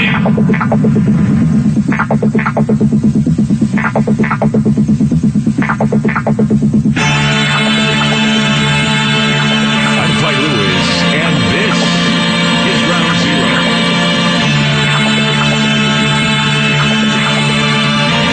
The numbers to call tonight, 888-673-3700. That's 888-673-3700. You know, when you open the window of reverse speech or the window to the soul or whatever it is that creates this, you realize that human behavior and the human psyche is a very fascinating thing. Some say it's a forbidden thing to open up like this and look into what the unconscious mind is speaking, as if you believe that we have the ability to speak backwards and forwards. I was thinking to myself, it's interesting how with the eyes, and you focus on something in front of you, your brain sees it in reverse, and you have to transpose it. You have to make the obverse. So what you're seeing is an inverted. Your eye percepts your perception is an inverted perception, and then the brain turns it right side up again. And it's kind of like your cell phone, you know, where it has the screen that goes one way, and you turn it goes the other. That's how your eyes operate. And so if we're getting inverted vision, and we have to somehow, and your brain has to correct it, maybe reverse speech is the way our ears in a perception can somehow, you know, use this as a way to know the future, predict the future, know if someone's sick. I mean, I know it's difficult to determine coincidence and determinism and cognitive association synchronicity, but man, I'll tell you, when you look at what's going on, and you look at the events in our lives right now that can be affected by some cause, when cause between meaningful events happen, we call that synchronicity. And if you are able to get just a clue or open a window or something that can help you figure out that the whole organizing principle of human beings is time, the unconscious mind, dream time, metaphors, all those things that make up who we are. And there you'll find reverse speech. David Oates with us tonight on Ground Zero. In fact, you wrote a book called It's All a Metaphor. That's right. Yes. Been out for a few months now. People say it's the best book I've ever written. It's a 550-page saga of the whole story of reverse speech from beginning to end, goes right into the metaphors and the spiritual aspect of reverse speech, which I'm going to be covering in my lecture in Portland on the soul spiritual. So you're doing a lecture in Portland. Now when and where is the lecture in Portland? The lecture in Portland is tomorrow night at 7 o'clock, and it's going to be at Flex Space, and the address for that, I'll pull that up for you in just one sec. Flex Space on 1307 Northwest Overton Street in Portland, Oregon. Wow. Flex Place, 1307 North of Overton Street, Portland, Oregon. And they're going to be covering the whole spiritual side of reverse speech. Well, and that's good because people can go to my book signing tomorrow at Invoke because I'm going to be signing books, and then you just go over to the reverse speech seminar. Absolutely, perfect. It'd be a great thing to do. And you're saying a spiritual side. What do you mean a spiritual side of reverse speech? Oh, well, there's a very strong spiritual aspect to reverse speech, which I don't talk about very often on my radio show. Well, maybe what we can do is in the next hour we can talk about it. Okay, and just get a little clue of that because that's something I want to kind of touch on too because I know that you've talked about that. Using it in a spiritual setting. Yes, that's right. And I think a lot of people understand that the deeper you dig into the unconscious mind, you find that we are truly spiritual beings in essence, and that's something that is amazing. That's what my 35 years of research has led me to the conclusion that reverse speech is actually the voice of the spirit, and we're tapping into that spiritual side of us. So, and the spirit can be troubled. We can have a crisis in faith. Right. We can have it's our inner dialogue, really, what we're saying to ourselves. And so when we're listening to like Donald Trump saying what he's saying, we're listening to that inner dialogue that's going through him. We were in the last hour. We were listening to a lot of the reversals from the State of the Union address, which, of course, Donald Trump and I guess the public really approved of it. There were a lot of things I think going through his mind at the time. It was his first one, of course, and so he had to really, really make it good. And and with what he had to say, we found a lot of congruent reversals in his speech, meaning that whatever he was saying. What he was saying he was believing or what he was saying, not only did he worry about how it would go over, he knew that there were enemies among him. Right. He knew a number of things. What are some other things that we can get from that speech? You know what? Here's an interesting reverse from the State of the Union. This is one of my analysts and myself analysed the same tape independently. And we came up with 10 reversals in common, which is pretty good. And here's one of the reversals we found in common from the State of the Union. You are powerful witnesses to a menace that threatens our world, and your strength truly inspires us all. Thank you very much. And here he's talking. Here he says, America forces are up. American forces are up. Nice and clear. American forces are up. So we're all ready. American forces are all ready to go. So we're preparing for war. We're preparing for war, yeah. Any idea where? Probably Syria or what? No, I don't know. North Korea is my best guess. Really? Yeah. It's okay. That's obvious that, we've been having the rumors of war and the preparations for war and talking about it. So, I'm sure that's on his mind. He talks about the menace. So, who was he talking about? Was he talking about North Korea? Or? North Korea. Yeah. Okay, so then North Korea. North Korea was on his mind. He talked about how the forces are up to protect us. That's right. So, anyway. Yep. And in the prelude, just a little prelude to the spiritual reversals. Listen to this. Here's me talking about reverse speech. Sometimes people ask me, does reverse speech endorse any particular religion? And the answer to that is no. There are no deities or religions that reverse speech endorses or says this is right or this is wrong. It just talks about the soul and the endlessness of life. And that in itself is very powerful. Indeed. And backwards it says, it's the voice in heaven. It's the voice in heaven. Wow. It's the voice in heaven. It's amazing, isn't it? Yeah. It's the voice in heaven. It's coming from that deep down spiritual side of us. The kingdom of heaven resides within, and it's the voice in heaven. But it also activates during times of excitement and emotional upheaval. I know that and the thing is, congruent reversals happening during emotional upheaval are very fascinating. The one that strikes me as a good example of this was when, I guess, your house caught on fire. Yeah, classic example. And there was a lot of emotion. The house is on fire. The house is on fire. People are screaming, the house is on fire. And in reverse, it said the same thing, which I think is weird. Yeah, that both emotional forward, emotional backward, the house is on fire. Do you have that? Yeah, I sure do. So here's the forwards. Sense of what? Yes? What? Something burning. Backwards, she says almost exactly the same thing. The house is on fire. Our house is on fire. Here's the backwards. You say that's forwards, couldn't you? Wow. Amazing. So here's the forwards. What? Something burning. And here's the backwards. That's amazing. That's an incredible example, isn't it? It's amazing how emotional, both forward and backwards, it's the same thing. And how is that? I mean, it's like, and people say, well, obviously if you say this one way, it'll come out reverse. And of course, if you're forcing a phonetic way of forward and backward speech, but this is something that comes from the unconscious mind. Yeah. This is purely from the unconscious, or even deeper than that. And as we are speaking, at the precise moment of speaking, the unconscious is manipulating, influencing is a better word, the sounds of speech so that we are saying in such a way that we're saying two messages, one forwards and one backwards. Right.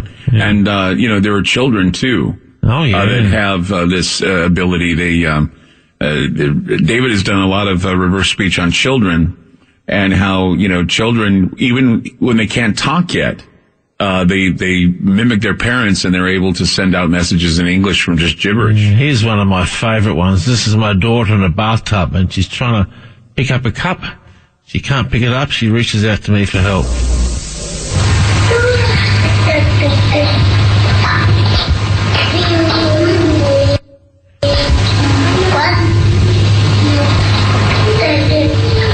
Back when she says, David, help me.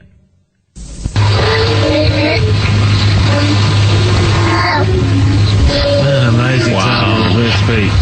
That's just David, help me. That's just saying, children's reversal is just great. A lot of skeptics have been convinced by the children's reversal. They say this is children's reversals that they're convinced that that's real. Yeah, listen to this one.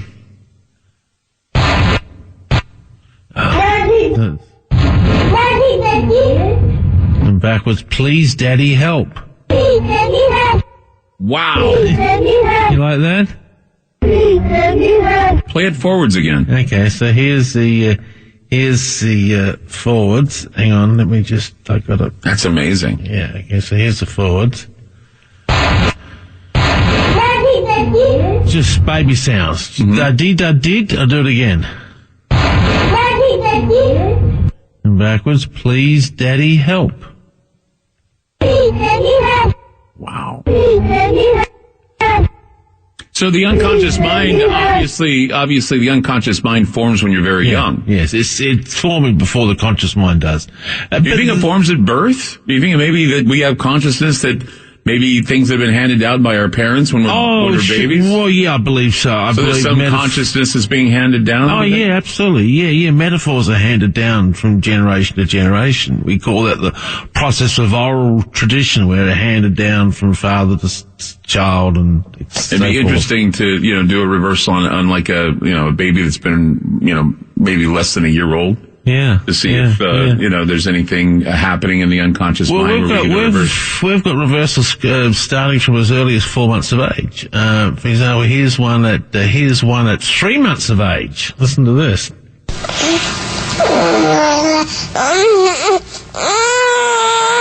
You run it backwards, you hear the gibberish, followed by a very clear hello.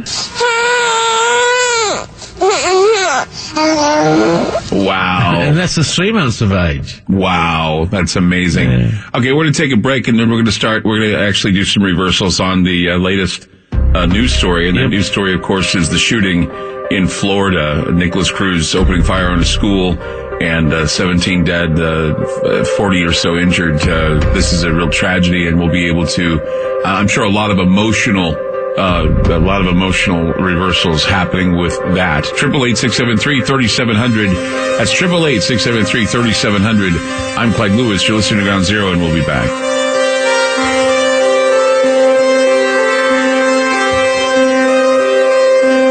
FM News 101 KXL. It's the things that go bump in the night. Ground Zero with Clyde Lewis. I'm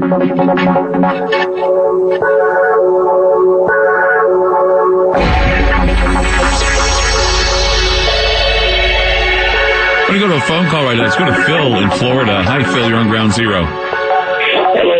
Look, I'm really amazed by your program here. I never heard anything quite like it. And I have two questions. One which deals with what you said about Barack Obama, but I'll get to that last if you have time. Okay. First thing is I've been listening to you. I think the best way to answer my question is to get his book. But I was just curious, what is the basic theory about how this exists. I mean, this seems to be, when you look at the children of the reverse speech, this is something goes way down to like the voice of God or something. Oh yeah, absolutely.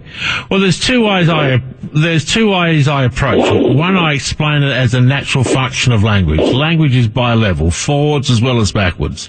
As the brain is constructing the sounds of speech, it's putting those sounds together in such a way that we're saying two things at once. One forwards to the conscious.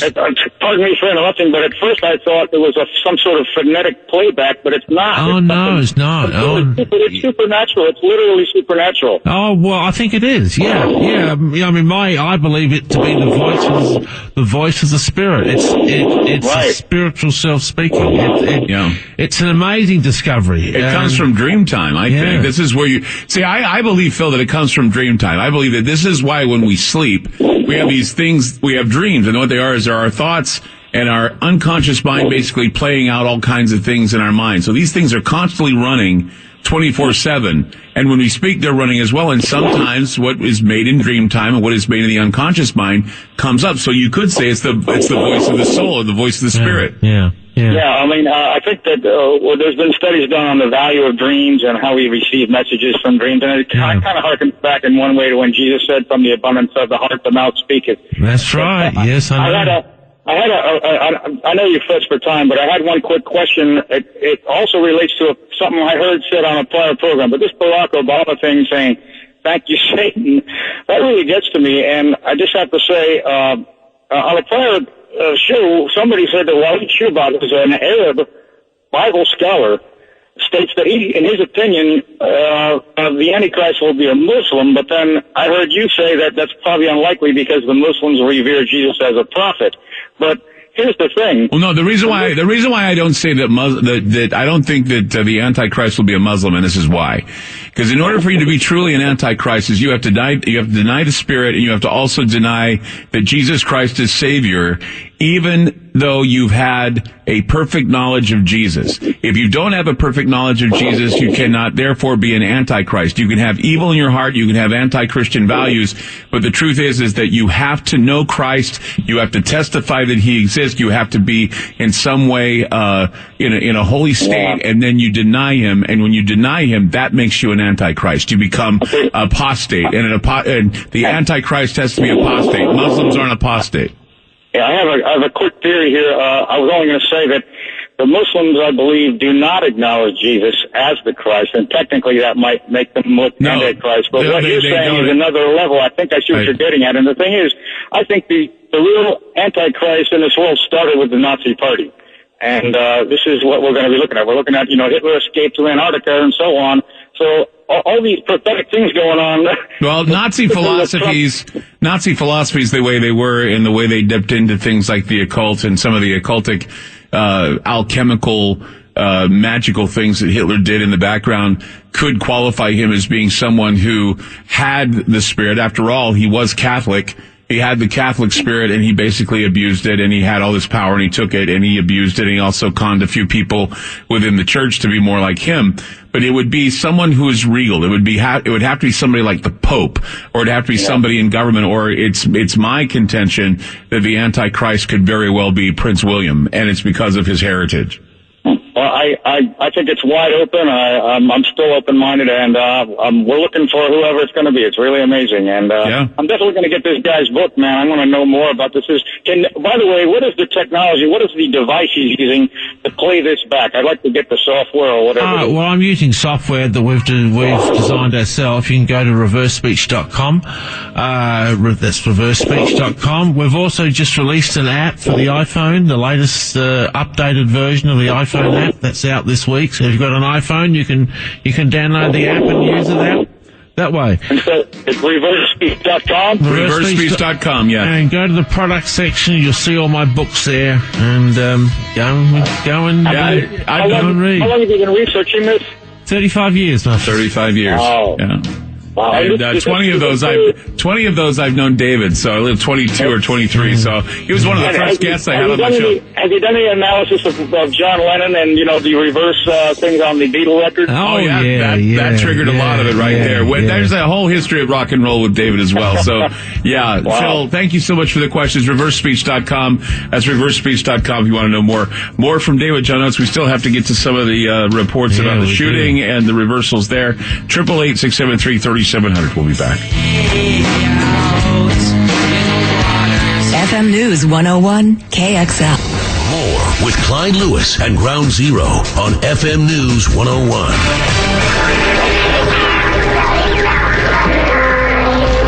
If you can't say something nice,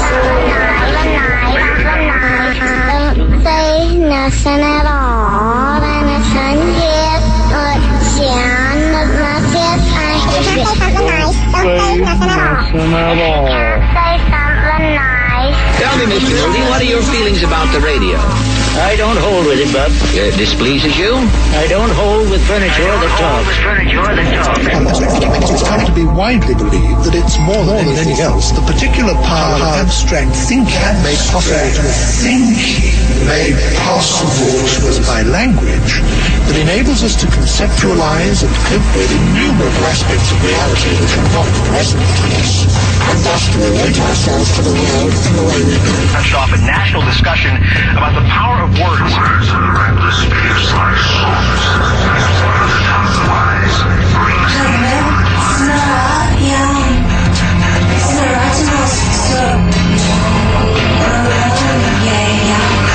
In 2017, a new president took office while powerful men fell as women came forward to say me too. The stories and more dominating the headlines from 2017. Rise and shine, Mr. Freeman. Rise and shine. Not that I wish to imply you have been sleeping on the job. No one is more deserving of a rest, and all the effort in the world would have gone to waste until... Today we listen to some backwards talk and see if we can understand.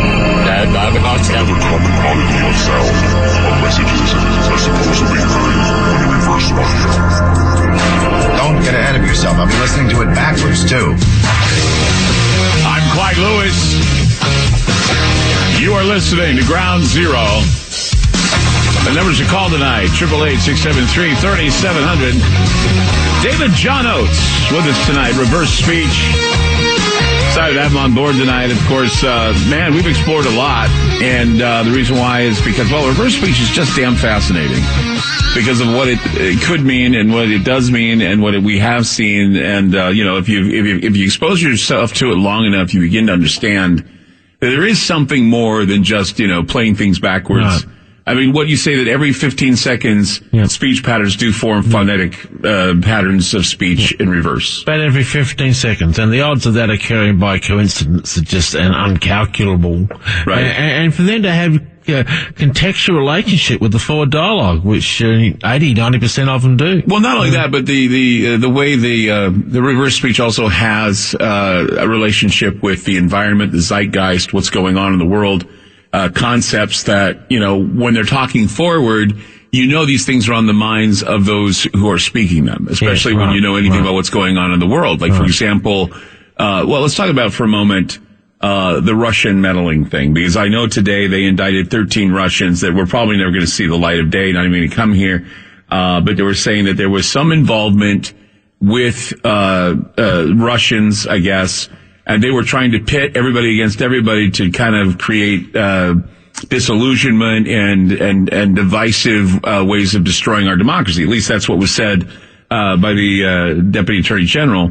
And they said that not only was these organizations, the IRA is what they call themselves, and it was called Project Latka, not only were they trying to pit Donald Trump against Hillary Clinton and pit people against and make it, ratchet up the emotions and ratchet up the rhetoric and the disinformation, but they also centered on Bernie Sanders. They were saying that it was also to create division in the party, the Democratic Party, with Bernie Sanders and Hillary Clinton. And that showed up too because, of course, we realized that Hillary Clinton gave the old screw job to Bernie, that he thought that, he's a member of good standing of the DNC, and immediately she stuck the knife in, and then it was saying, if you support Bernie, grow up. We're for Hillary Clinton now. Yeah. And so obviously, we're talking about whether or not the election was fixed towards Hillary, but we forget about how Bernie Sanders was also aware. Yeah. And they said this went all the way back to 2014. So you have to understand that not only were these people aware, but Hillary Clinton and Barack Obama had to have been aware. Obviously. They had to have. So what it is they had to have been aware that this manipulation was going on. We manipulate other people's elections. I mean, I remember we tried to do it with Israel when Barack Obama was president. We did it. We've done it many times. We've assassinated leaders and everything else. I'm just curious, before we get to other things, is there any indication in your reversals, was there any indication that anybody knew of any kind of infiltration, any kind of, tampering or rigging, or do they know something about North Korea or Russia or anybody else being involved with this? I think Bernie Sanders got a really damning reversal about Russia's interference. So here's the forwards. Oops, we got no audio. Oh, sorry. Here we go. Okay, let's try again. And according to his own CIA director, will likely interfere in the 2018 midterm elections that we will be holding. How do you not talk about that unless perhaps you have a very special relationship with Mr. Putin? And here he says, in this lie, Putin. In this lie, Putin. Ooh, that's clear. In this lie, Putin. Wow. In this lie, Putin. He's got knowledge of it.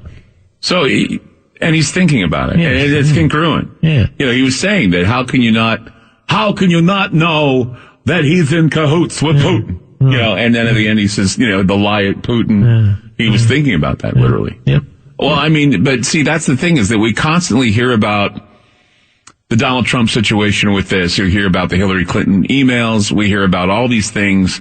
But, we never really find out the true personalities of these people. Like, for example, I remember listening to reversals on Hillary Clinton. And it's just like she went from being a person that seemed to be really wanting to do something for the country to a vindictive, in a reversal, she turned into this vindictive type of, entitlement thing going on. Yeah. And, I remember do you have any Hillary stuff that people can hear? This transition, if you know anything about reverse speech, the transition between Hillary Clinton being someone who really wanted to serve to someone, I think it was after she became Secretary of State. She became someone who somehow inside of her became bitter and angry and vengeful and wanting to do a bunch of things. And then when it came down to brass tacks, she immediately, back in the day when she would say, why am I not 50 points ahead? She became very resentful and angry, and she wasn't really relating. And I think that's one of the reasons why, as much as, people want to feel as though the election was stolen, she certainly had some problems, at least in her soul. She had some very troubling matters in her soul that really needed to be, I think,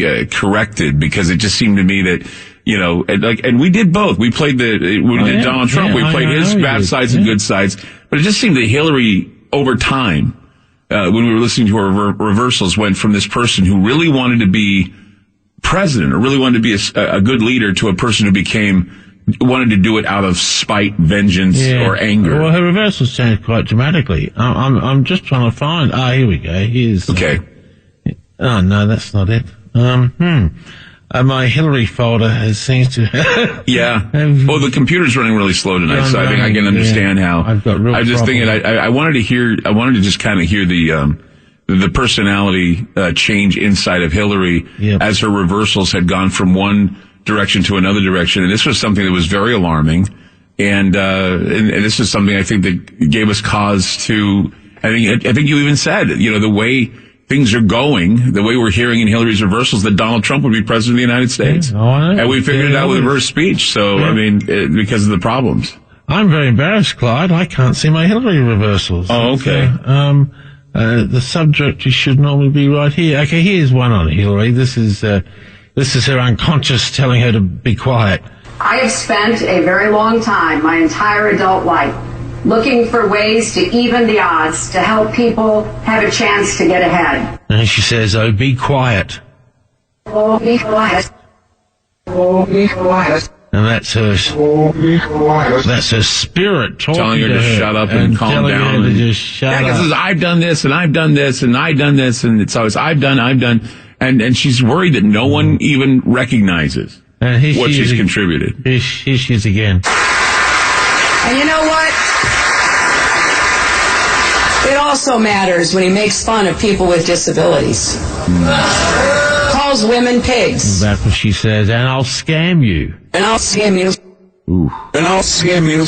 Yeah, let me, And I'll scam you. For those of you who might be new to reverse speech, let me run the whole lot backwards. Okay? All right, sure. And you'll hear the gibberish, and hear how this reversal just jumps up out of the gibberish. So here's the whole lot backwards. And I'll scam you, sir. I'm sorry. Yeah, that just jumps up out of... Play that again. I want to hear that again. The full reversal again. Okay, here it is. Notice how it just jumps up out of the gibberish. Okay. Oops, here we go. And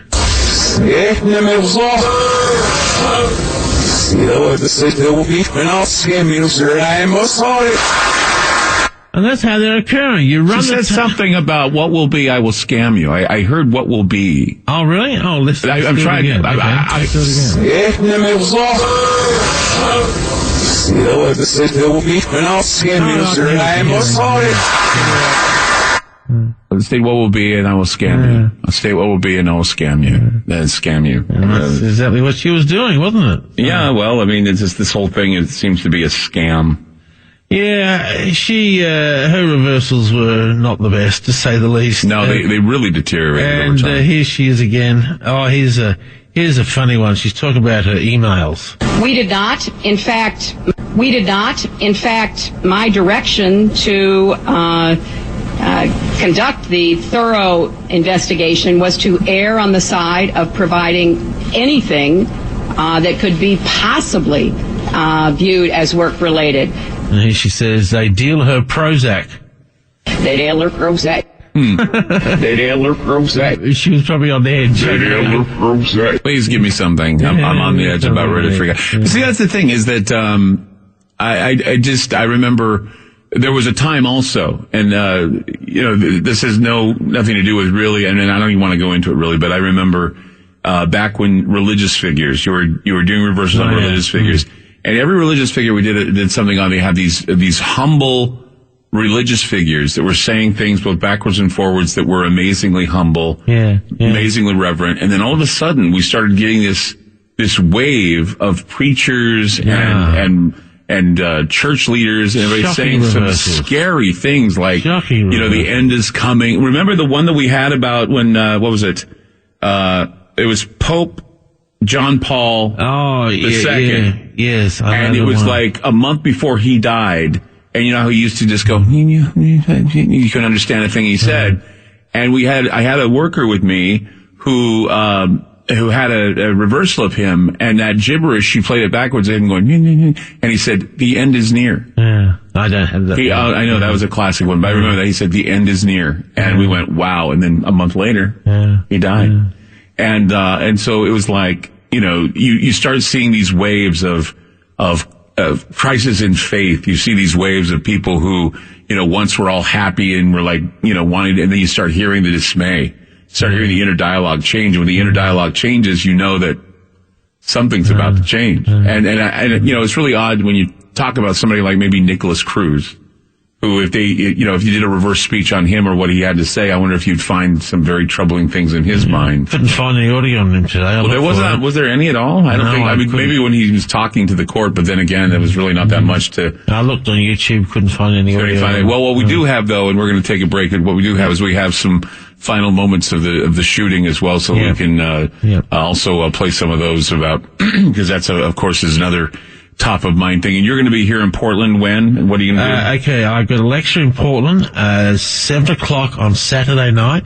It's $10 at the door, okay? Mm-hmm. And the address is Flex Space, 1307 Northwest Overton Street in Portland, in Portland. So free space, 1307 Northwest Overton Street, Portland, and 7 p.m. Saturday night, $10 at the door. All my books will be there, so you can get my books, get them autographed by me. So, are you going to do any other stops on the way back from Portland? No. So Portland's your only stop on your tour? Portland's my only stop. Yeah. Okay, so you were in Santa Cruz, Portland's your stop, and then you're going to go back to Australia? Yeah. Okay. Because, you can always tell people where you're going to be if you're going cross country. So I know you did about 3 or 4 stops before you even went to England. Yeah. Well, it depends on when I get invites. Haven't got any invites to lecture for a while. Who knows? Maybe you will. Yeah. This will help tonight. I would certainly love to get out there lecturing. I've got an amazing story to tell everyone. Okay. Fantastic. We'll be back with more of David John Oates coming up, the shooting in Florida and reversals in that and some things that were said by Donald Trump about the shooting. 888-673-3700. That's 888-673-3700. We'll be back. FM News 101 KXL.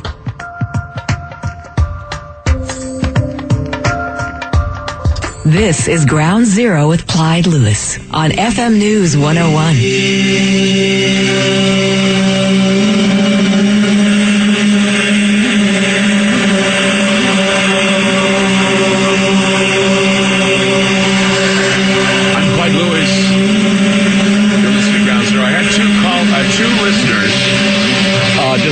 Write me and say that they both heard After I Will Scam You by Hillary Clinton that she says she's the Messiah.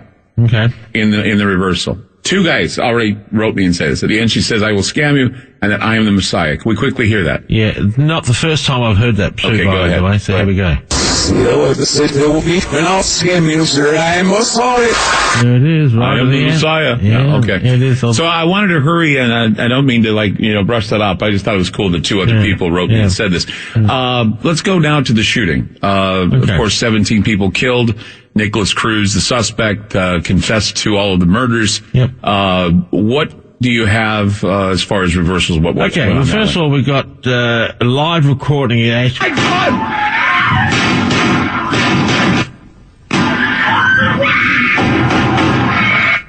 And where he says, "Oh my God, don't gamble," is reversal. Don't gamble! Oh my God!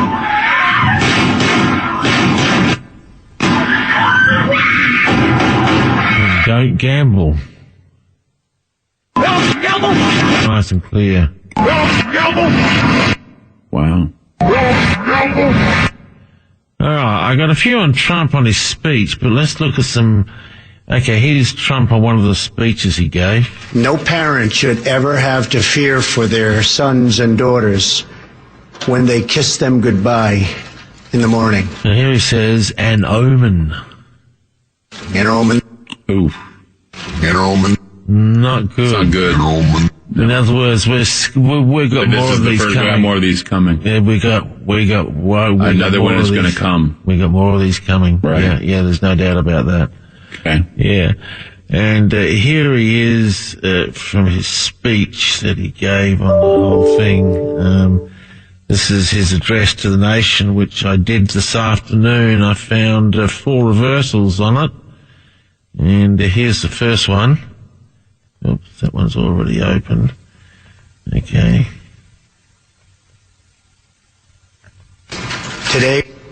Today we mourn. Oops, sorry. Today we mourn for all of those who lost their lives. We comfort the grieving and the wounded. And he says, how their soul serve the law. Shall their soul serve the law. Shall their soul serve the law. You hear that? Yeah. Their souls are howling. But serve the law, I don't know. What does he mean by that? Is he thinking about gun control or, I don't know what he means by serve the law. Their souls serve the law. Or, I don't know, maybe it reinforces the idea of some sort of a law enforcement change or perhaps safety changes or whatever. I mean, there's ways to interpret that. I'm sure that he knew when he was saying it or what was going through his mind when he said it.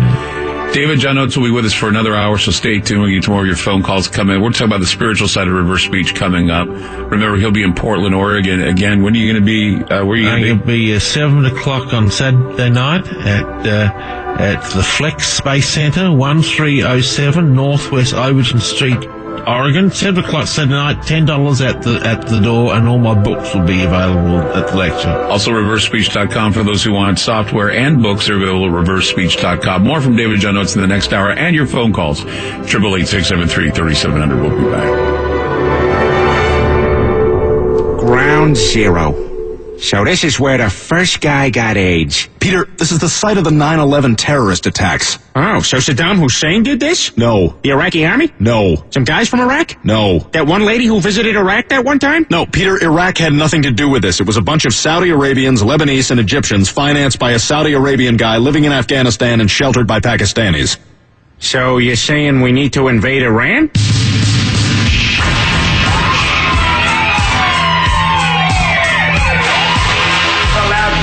Spoke up and said, Wayne Shaming.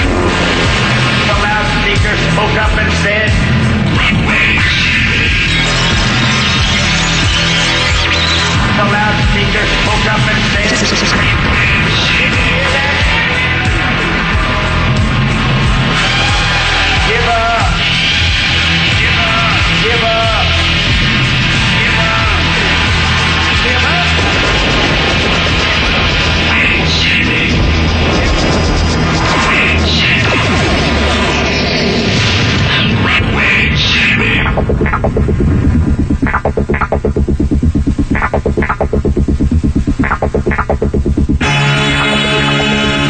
I'm Clyde Lewis, and this is Ground Zero.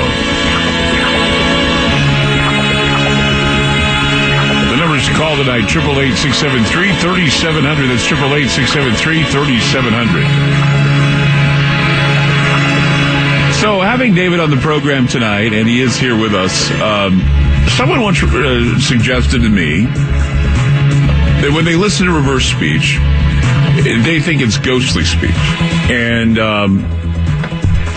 that when you're doing like EVP, which is what they call extra, it's where you're using electronic voice phenomena, where you go into a place and you hear a ghost speak, or you have ghostly speech, and it sounds almost the same because spiritual communication from the living or dead can be pretty much a warning. There can be indications of past trauma whenever a ghost speaks. Right, that's true.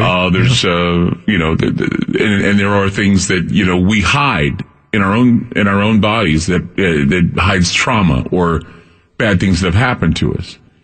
And it's been suggested that since we as humans are transmitters, and since we resonate on a frequency, what reverse speech does is it kind of like twists the frequency to create a message, or that what we have in the gibberish is like the white noise that's used for things like EVP and ITC.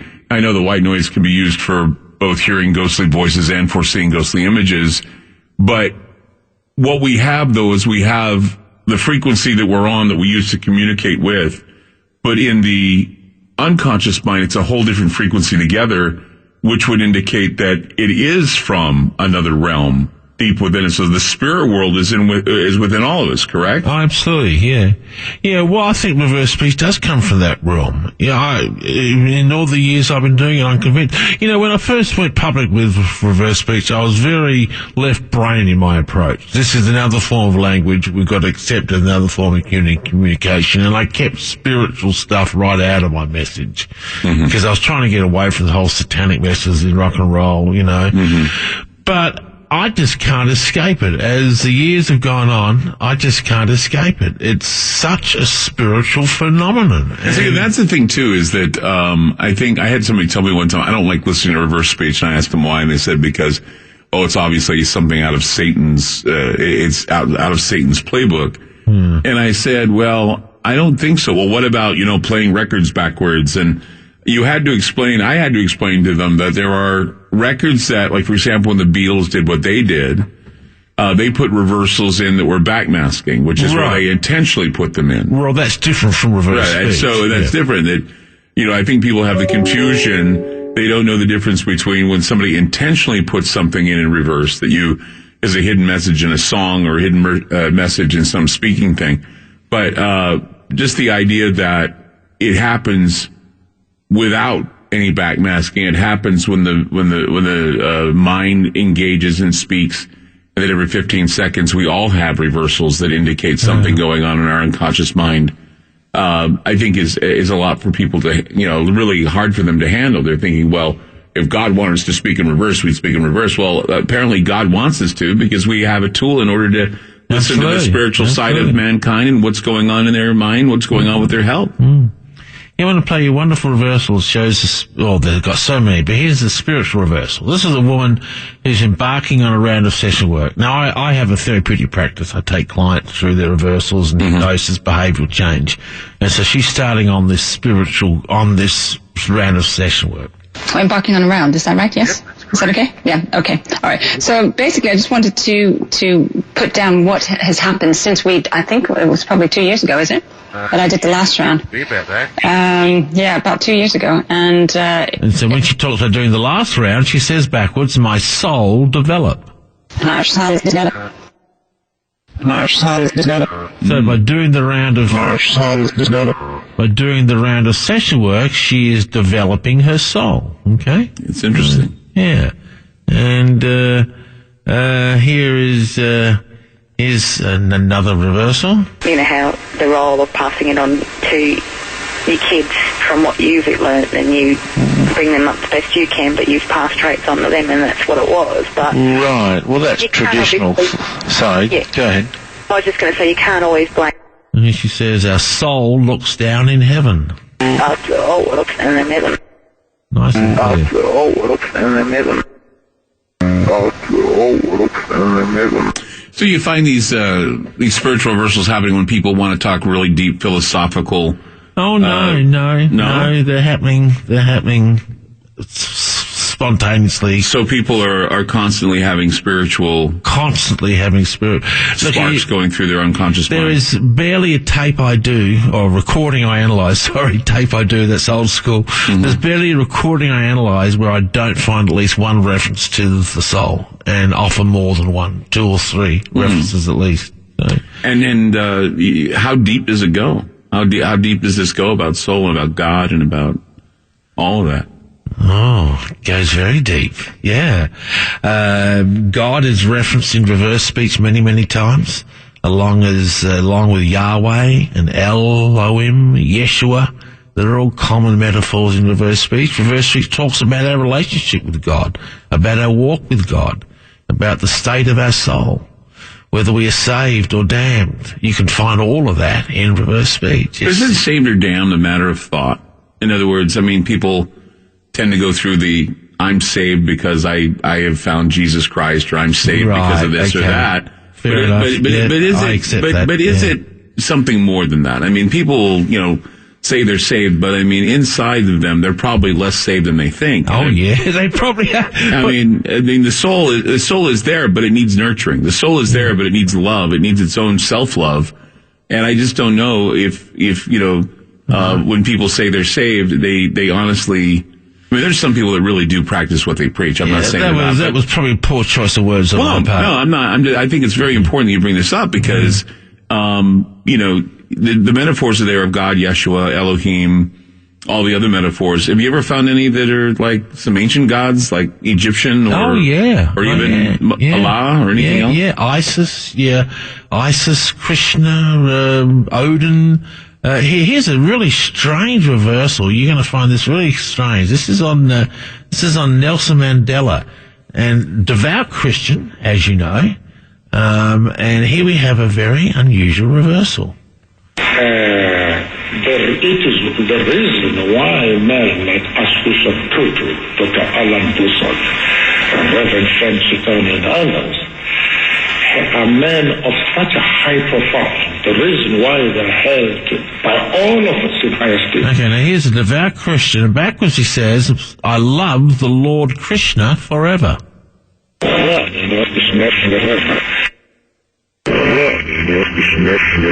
got that there? Yeah. This is something that'll get me into a lot of trouble with Christians, but reverse speech says there's many paths to God, not just through Yeshua.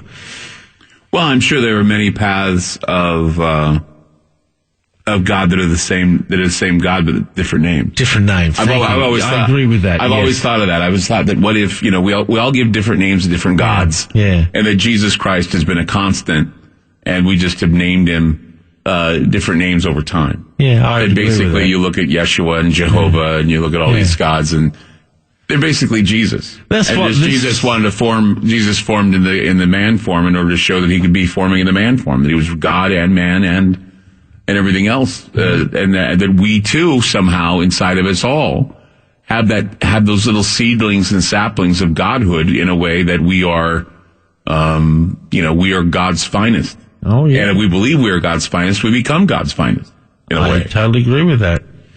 Hey, listen to this one. This is a great reversal. This is a reverse speech analyst who's about to work with his client. We'll likely get reversals that are pretty clearly from your unconscious mind, your subconscious. And he says, "Soul serve you, make you feel love. Soul serve you, make you feel love. Soul serve you, make you feel love. Isn't that wonderful reversal? Soul serve you, make you feel love." Yeah. So have you done reversals before on church gatherings and having people who speak in churches? Not many. Because I know you're a preacher's son. Yes, I am. And I was just figuring that since you have a background in Christianity and and you had that you may have been in congregations where people who have been moved by the Spirit say something and then you reverse them and find out why they're moved by the Spirit. Speaking in tongues, for example, that's another thing. I actually did back when I first started writing my very first book in 87 on reverse speech, I took a tape recorder to various Pentecostal churches around Adelaide, specifically taping speaking in tongues. Mm-hmm. Found some scary stuff. When people go into the speaking of tongues? Oh yeah, it wasn't all godly by a long shot. It was satanic, occultic type reversals. I've always worried about that. When I hear people speaking in tongues, just exactly where that comes from, because I have always felt that kind of thing, that always has given me pause. Because I know that it's part of the charismatic evangelical faith to speak in tongues. But when people speak in tongues, they just seem to be overcome by a spirit.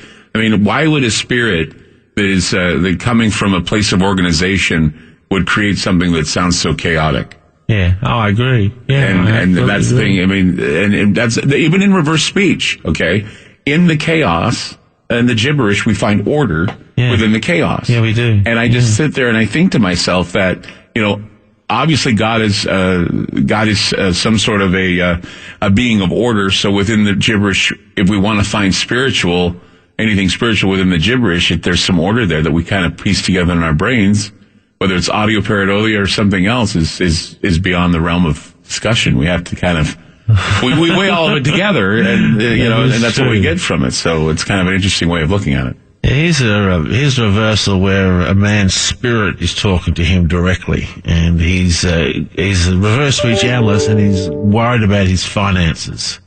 Does it further for us to put more energy and money and effort? And backwards he says, "You're frightened, lean on me." You're frightened, lean on me. Wow.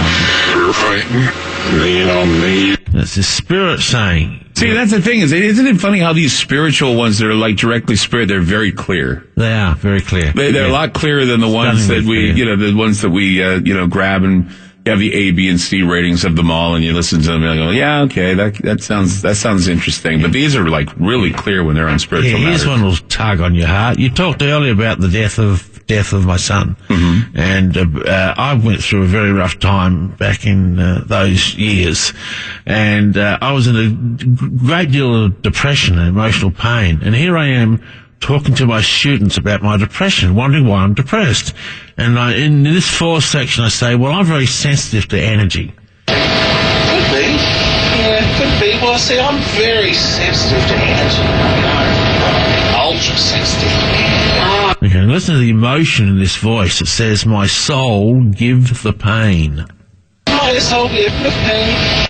Wow. Oh, it's only with pain. You're crying in that reversal. Oh, it's only with pain. I'm feeling You're this crying. pain You're down in my crying. soul. I know. The voice, you didn't sound like you were crying when you're going, but in reverse, you can hear your soul crying. I know. Yeah. That's amazing. I know. It says, we're going to take a break. 888-673-3700. See, and that's another thing, too. I mean, it's like, forward, you're hearing it, you're just sounding like normal speech. You play it backwards, you hear your soul crying as you say it. It's amazing. 888-673-3700. That's 888-673-3700. I'm Clyde Lewis. You're listening to Ground Zero, and we'll be back. FM News 101, KXL. Ground Zero on FM News 101.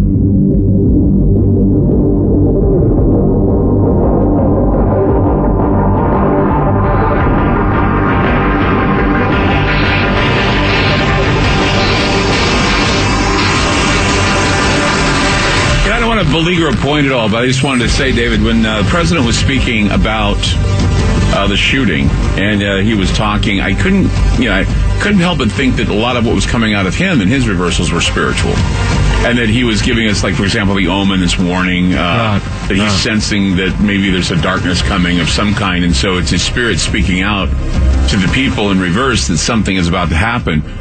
Do you have any other things that may indicate that he had something to say about the shooting as well? Yeah. We've got a few more reversals about the shooting. I'm just getting them up right now. Okay. Because, I mean, that's the thing, is that I was listening to that and thinking, well, if we're talking about the spiritual side, he was really trying to be, I think, very aware and very empathetic. All right. Sympathetic was going on. Here's a rather scary reversal on the shooting. Here is the forwards.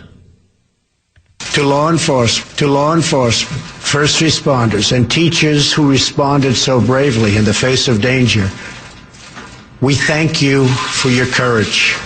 And he says, never safe in the hill. Never safe in the hill. Oh, my God. Never safe in the hill. Capitol Hill. Never safe in the hill. Yeah, they're worried. They've got problems. Yeah. That's kind of scary. That is scary, yeah. Never safe in the hill. Does he worry about his life, do you think? I think he does, yeah. I think he does. Gee, I would be if I was Donald Trump. It's the most controversial president we've had for quite some time. Wow. Yeah, never safe in the hill. Here's another one. Here he is again. This is all from his address to the nation following the shooting. Okay. I spoke with Governor Scott to convey our deepest... Oh, sorry, lost it. I spoke with Governor Scott to convey our deepest sympathies to the people of Florida and our determination to assist in any way that we can. And he says, make you a deal, win it. You were there, win it. The deal. You were there, win it. Not very clear. You were there, win it. Not the best one in the world. Anyway. I wonder what that means. Yeah.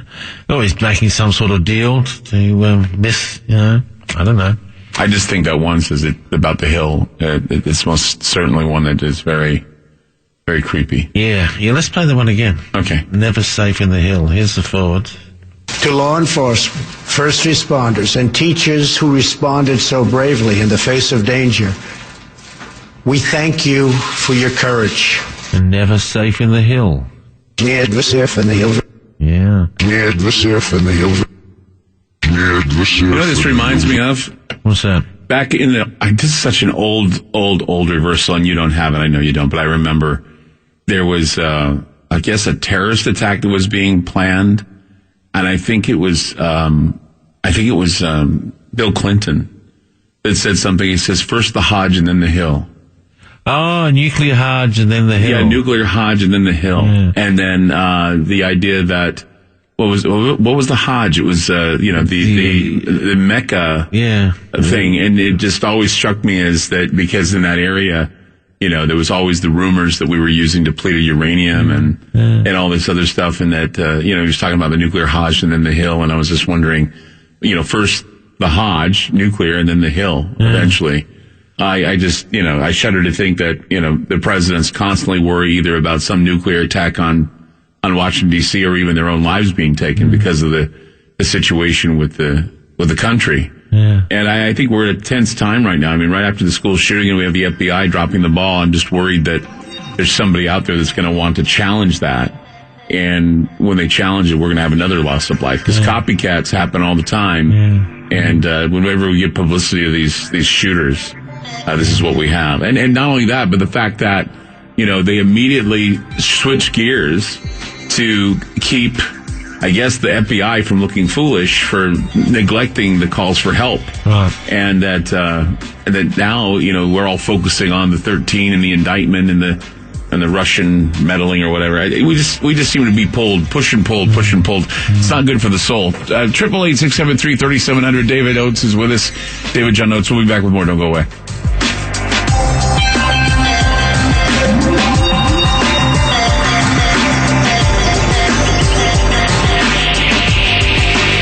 FM News 101 KXL. More with Clyde Lewis and Ground Zero on FM News 101.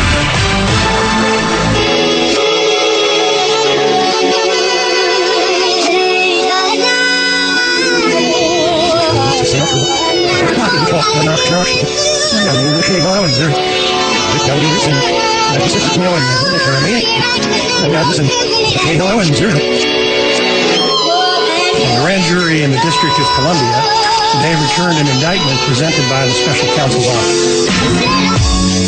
The indictment charges 13 Russian nationals and 3 Russian companies for committing federal crimes while seeking to interfere in the United States political system, including the 2016 presidential election. The defendants allegedly conducted what they call information warfare against the United States, with the stated goal of spreading distrust towards the candidates and the political system in general. What I believe is that we have to get to work, and I think everybody understood this, Senator, because I think it's very important to get along with Russia, bring your enemies.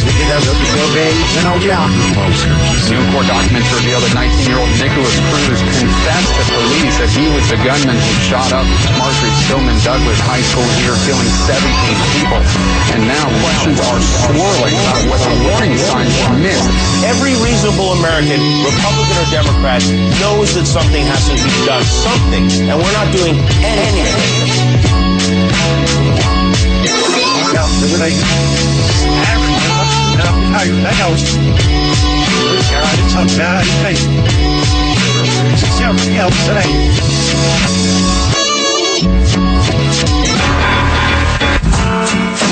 I'm Clyde Lewis. You are listening to Ground Zero. David John Oates is my guest today. Hey, I know David's got his event tomorrow, and so do I. I have an event tomorrow, too, I want to tell you about. Come on out to the Ground Zero store for my 4th book. We got it in stock at the Ground Zero bookstore. Geoengineering Apocalypse, the truth about chemtrails and climate change. There will also be Ground Zero merchandise for sale as t-shirts and magazines, books, decals, tote bags, all kinds of cool things. 2 to 5 tomorrow, located at Invoke, 414 Southeast 81st Avenue. That's 414 Southeast 81st Avenue, Portland, Oregon. It's in the Montevilla district. That's right there off of, I guess, Stark in about 81st. Let's go to Dave in California. Hi, Dave. You're on with David John Oates. Go ahead. David. Yes, sir. And Clyde, how are you? Hi. I heard you on Art Bell the first time, it was a decade ago or plus? Oh, 20 years ago now. Yep.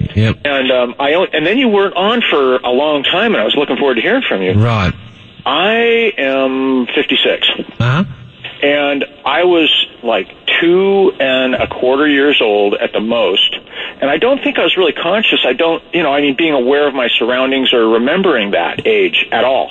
But when I was little, I remember I have a flashback of something, and it really stuck in my mind. But I couldn't talk, and I couldn't. And it was President Kennedy had been shot. My mom came into the house, said, she came in from work. She just came in about 4 o'clock, and she said, oh, my God, she just apparently heard the news that Kennedy had been shot. And I remember her crying, and I remember her saying that.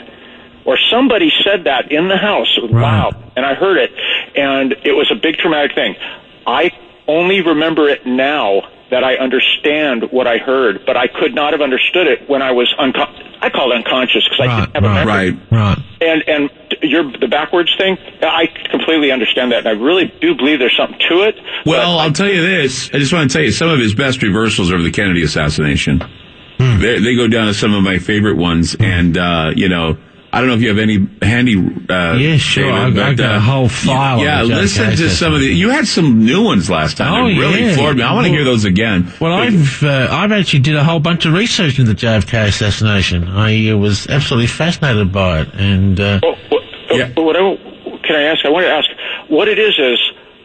I understood later what the phrases were. Because I remembered, it just like I remembered someone saying it. It's like hearing a door slam or doing something some catastrophic thing happening. It was so shocking, but I couldn't speak English or hear English.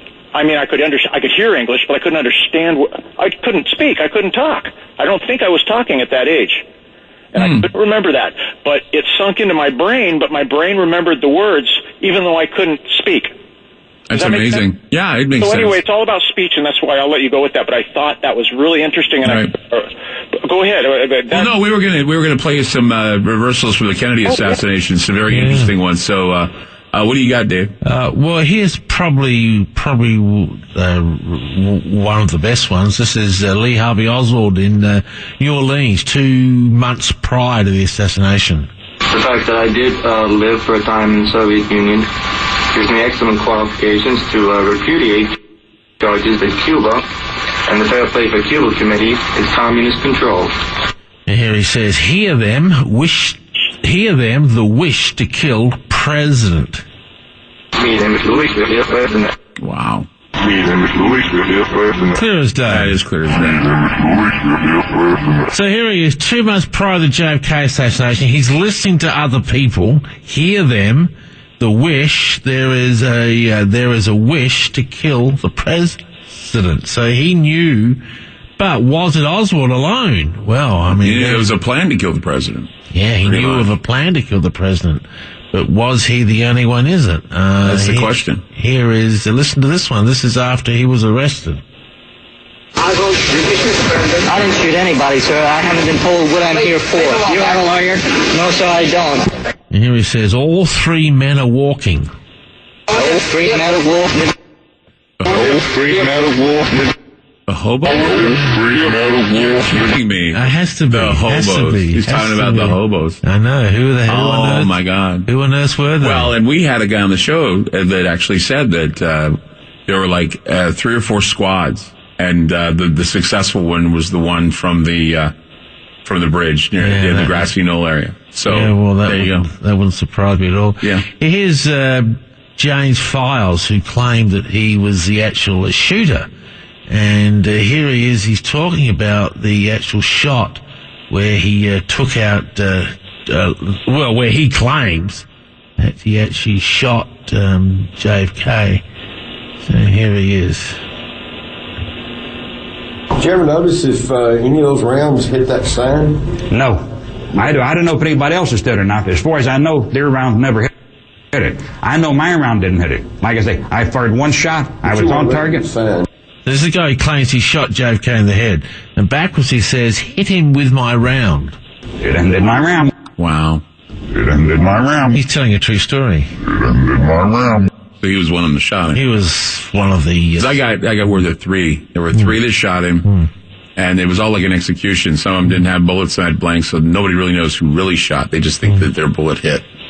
So we'll find, I guess, more files are open. Dave, thank you so much for a great call. Thank you, guys. Awesome. You bet. Take care. Let's go now to Paul in Alabama. Hi, Paul. You're on Ground Zero. Hello. Wonderful. Oh, thank you. Dave, I got a question for you. It wasn't my original question, but serendipity, you mentioned Mandela. Oh, yeah.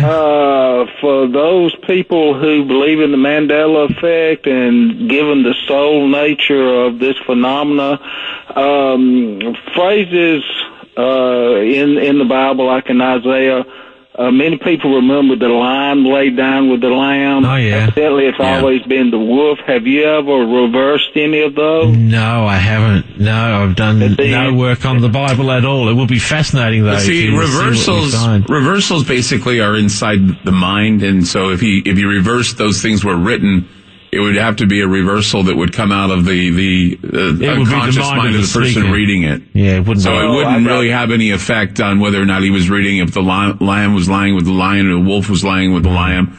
But the truth is, though, Paul, and you bring up a very interesting subject, one of the things that David has always said is that the wolf itself is a metaphor in reverse speech. So the idea of the wolf, we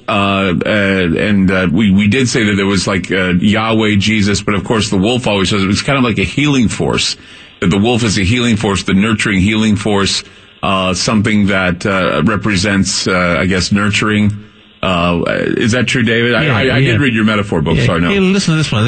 This is a pastor from Korea. So was Jesus very sensitive to the flowing of spirit and soul inside him? Yes, he was. He flowed with the Holy Spirit. This one says, see the holy wolf. See the holy wolf. Oh, wow. See the holy wolf. You know that one? Wow. See the holy wolf. So that's that wolf, that motivation, that drive. And David, I got a kind of really bizarre thing that happened years and years ago when I used to lift weights with a wrestler. He always said he had a dog that could talk. I mean, no kidding. And I just blew it off until he brought the dog to the gym. And I kid you not, honestly, even though the dog was making dog noises, my mind was interpreting that as speech, and I could understand it. Do you want me to freak you out? You want to get freaked out? Here's something. Get freaked out. This is an animal. Here we go. This is a dog.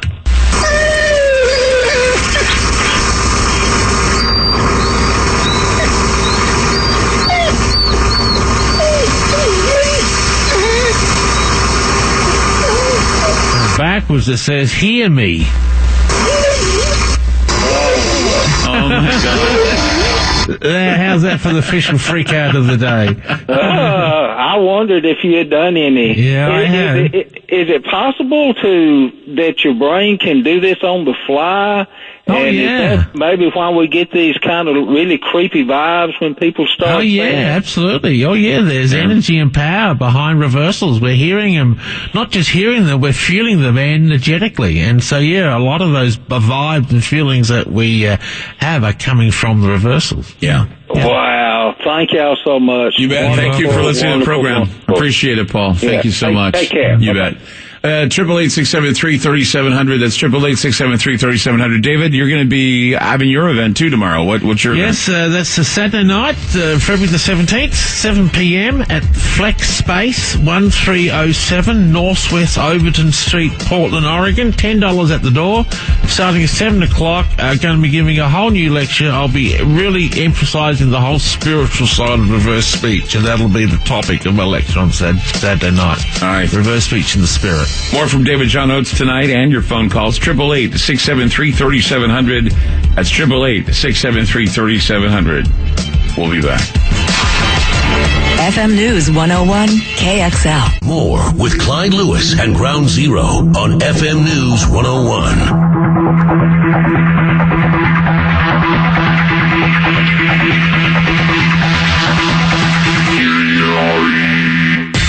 Go to Lee. Lee calling in from Oregon tonight. Hi, Lee. You're on Ground Zero. Hey, Clyde and David. How you doing? Hey, Lee. Doing good. Okay. I guess I'm more skeptic than anything, but, yeah, it is interesting subject, and I hear what you're saying. Where does this come from? Is it something that we are doing subconsciously, supposedly, or some spirit trying to give us this? No, it's a natural... It's a natural human sense. It's another function of speech. Language is forwards and backwards. I propose that this is just another form of language. It's another human sense. Phonetic formation from the subconscious mind, pretty much. I mean, and believe me. And here's the thing, too, Lee. Did you know that people who think in a different language have reverse speech in a different language? In the language they speak, that's how reverse speech works. That's what I was wondering. I didn't know if it worked in every language. Oh, yeah. Yes, it does. Every language we've looked at so far. Yeah. is it your subconscious kind of saying, the truth when your conscious saying to kind of that's right. a little bit? Yeah. If you're lying forward, you'll get the truth in reverse. If you're leaving information out, you'll get that in reverse. All I can remember was the time we had a reverse speech get together, and this guy, you warned people. You said, if you're going to go through the reverse speech sessions, you are going to do this, and when you do this, you don't mind having other people hearing your reversals. And so some guy, there were two people in the crowd that, one said that he ripped off his boss to come to the reverse speech seminar. He said he broke into the office, took the money out of the till, and that's how he paid for his ticket. I remember that. Right. And there was another woman who, going through reversals, she talked about how she abused her husband, and she walked out angry because she heard that, and it just freaked her out, and so she left. She didn't want to have any more part of it. She was abusing her husband, and come to find out, she was a man basher, a human beater, or whatever you call them. So it's pretty amazing. Is anybody supposed to, unless you actually are reversing the speech? If someone actually saying, well, that now sounds odd, he's really lying or something like that, let's reverse it and. Oh yeah. Or. Yeah, reverse speech will, in that sense, is like the ultimate truth detector. It will tell whether someone's lying or telling the truth. Right. It's amazing. You hear that, a lot of things that are said in in reversals and you hear them say it then, and you're wondering, well, what's the truth to it? Then later on, you find out that there is some truth to it. What they were saying was either telling a lie or telling the truth, especially when you're reverse speeching things like criminals or criminals who've been caught, like, we've done some O.J. Simpson reversals, where we hear that he skinned them while he was high, that he killed them all. Just a number of things that, the Ramseys, they were talking about how they harmed Jean Benet. It's pretty amazing what you can find when you're really, really recording people and trying to figure out what's really being said. Right. Okay. All right. Thank you, sir. All right, guys. Yeah, take care. All right, bye-bye. 888-673-3700. It's about time you're going to leave us. Yep. So once again, you can tell us where you're going to be here in Portland so people can come out and actually, if you want to have some in-depth, you do it during the seminars. This is just the tip of the iceberg. So we're going to get down into a whole lot of depth at the lecture on Saturday night, tomorrow night, February the 17th, 7 p.m., $10 at the door. At Flex Space at 1307 Northwest Overton Street, Oregon. And if you want more information about reverse speech, go to my website, www.reversespeech.com. And if you've got a pen out, I'll give you a number you can call me on. It's 503-568-7077. That's 503-568-7077, but I won't be there at that number till tomorrow. So. Yeah, that's your local number. Yeah. You have a local number here as well. That's amazing. I think a lot of people will, and I promise you go to one of these seminars and get-togethers, you're going to find that reverse speech is a lot more than just playing reversals on a radio show. And we try to give, at least I try to showcase some of the best reversals that David has and I want you to see that, there's something to this. At first, you think, it's just impossible. But, if you know anything about phonetics, if you know anything how they are formed, things are formed, how they're formed, words are formed, frequencies that we transmit from our minds and our souls, then you know that perhaps reverse speech, or you can get an inkling that reverse speech is a window to the soul. And it certainly has demonstrated that tonight. Yep, indeed. What a trip it's been. David John Oates, thank you so much for being on the program tonight. Always a pleasure. You bet. And we'll be back with one more hour of Ground Zero. You can call in 888-673-3700. That's 888-673-3700. I'm Clyde Lewis. You're listening to Ground Zero, and we'll be back.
News 101 KXL. I have a request tonight. Arm the studio. When you hear this, that is the introduction.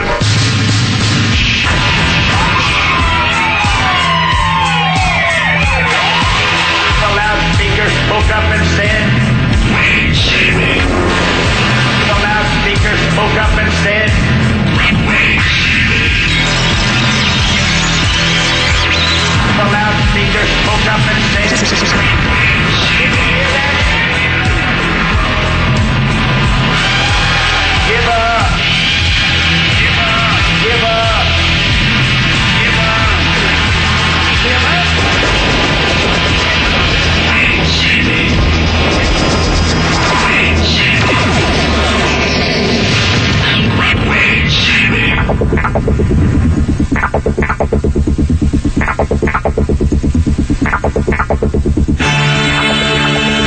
I'm Clyde Lewis.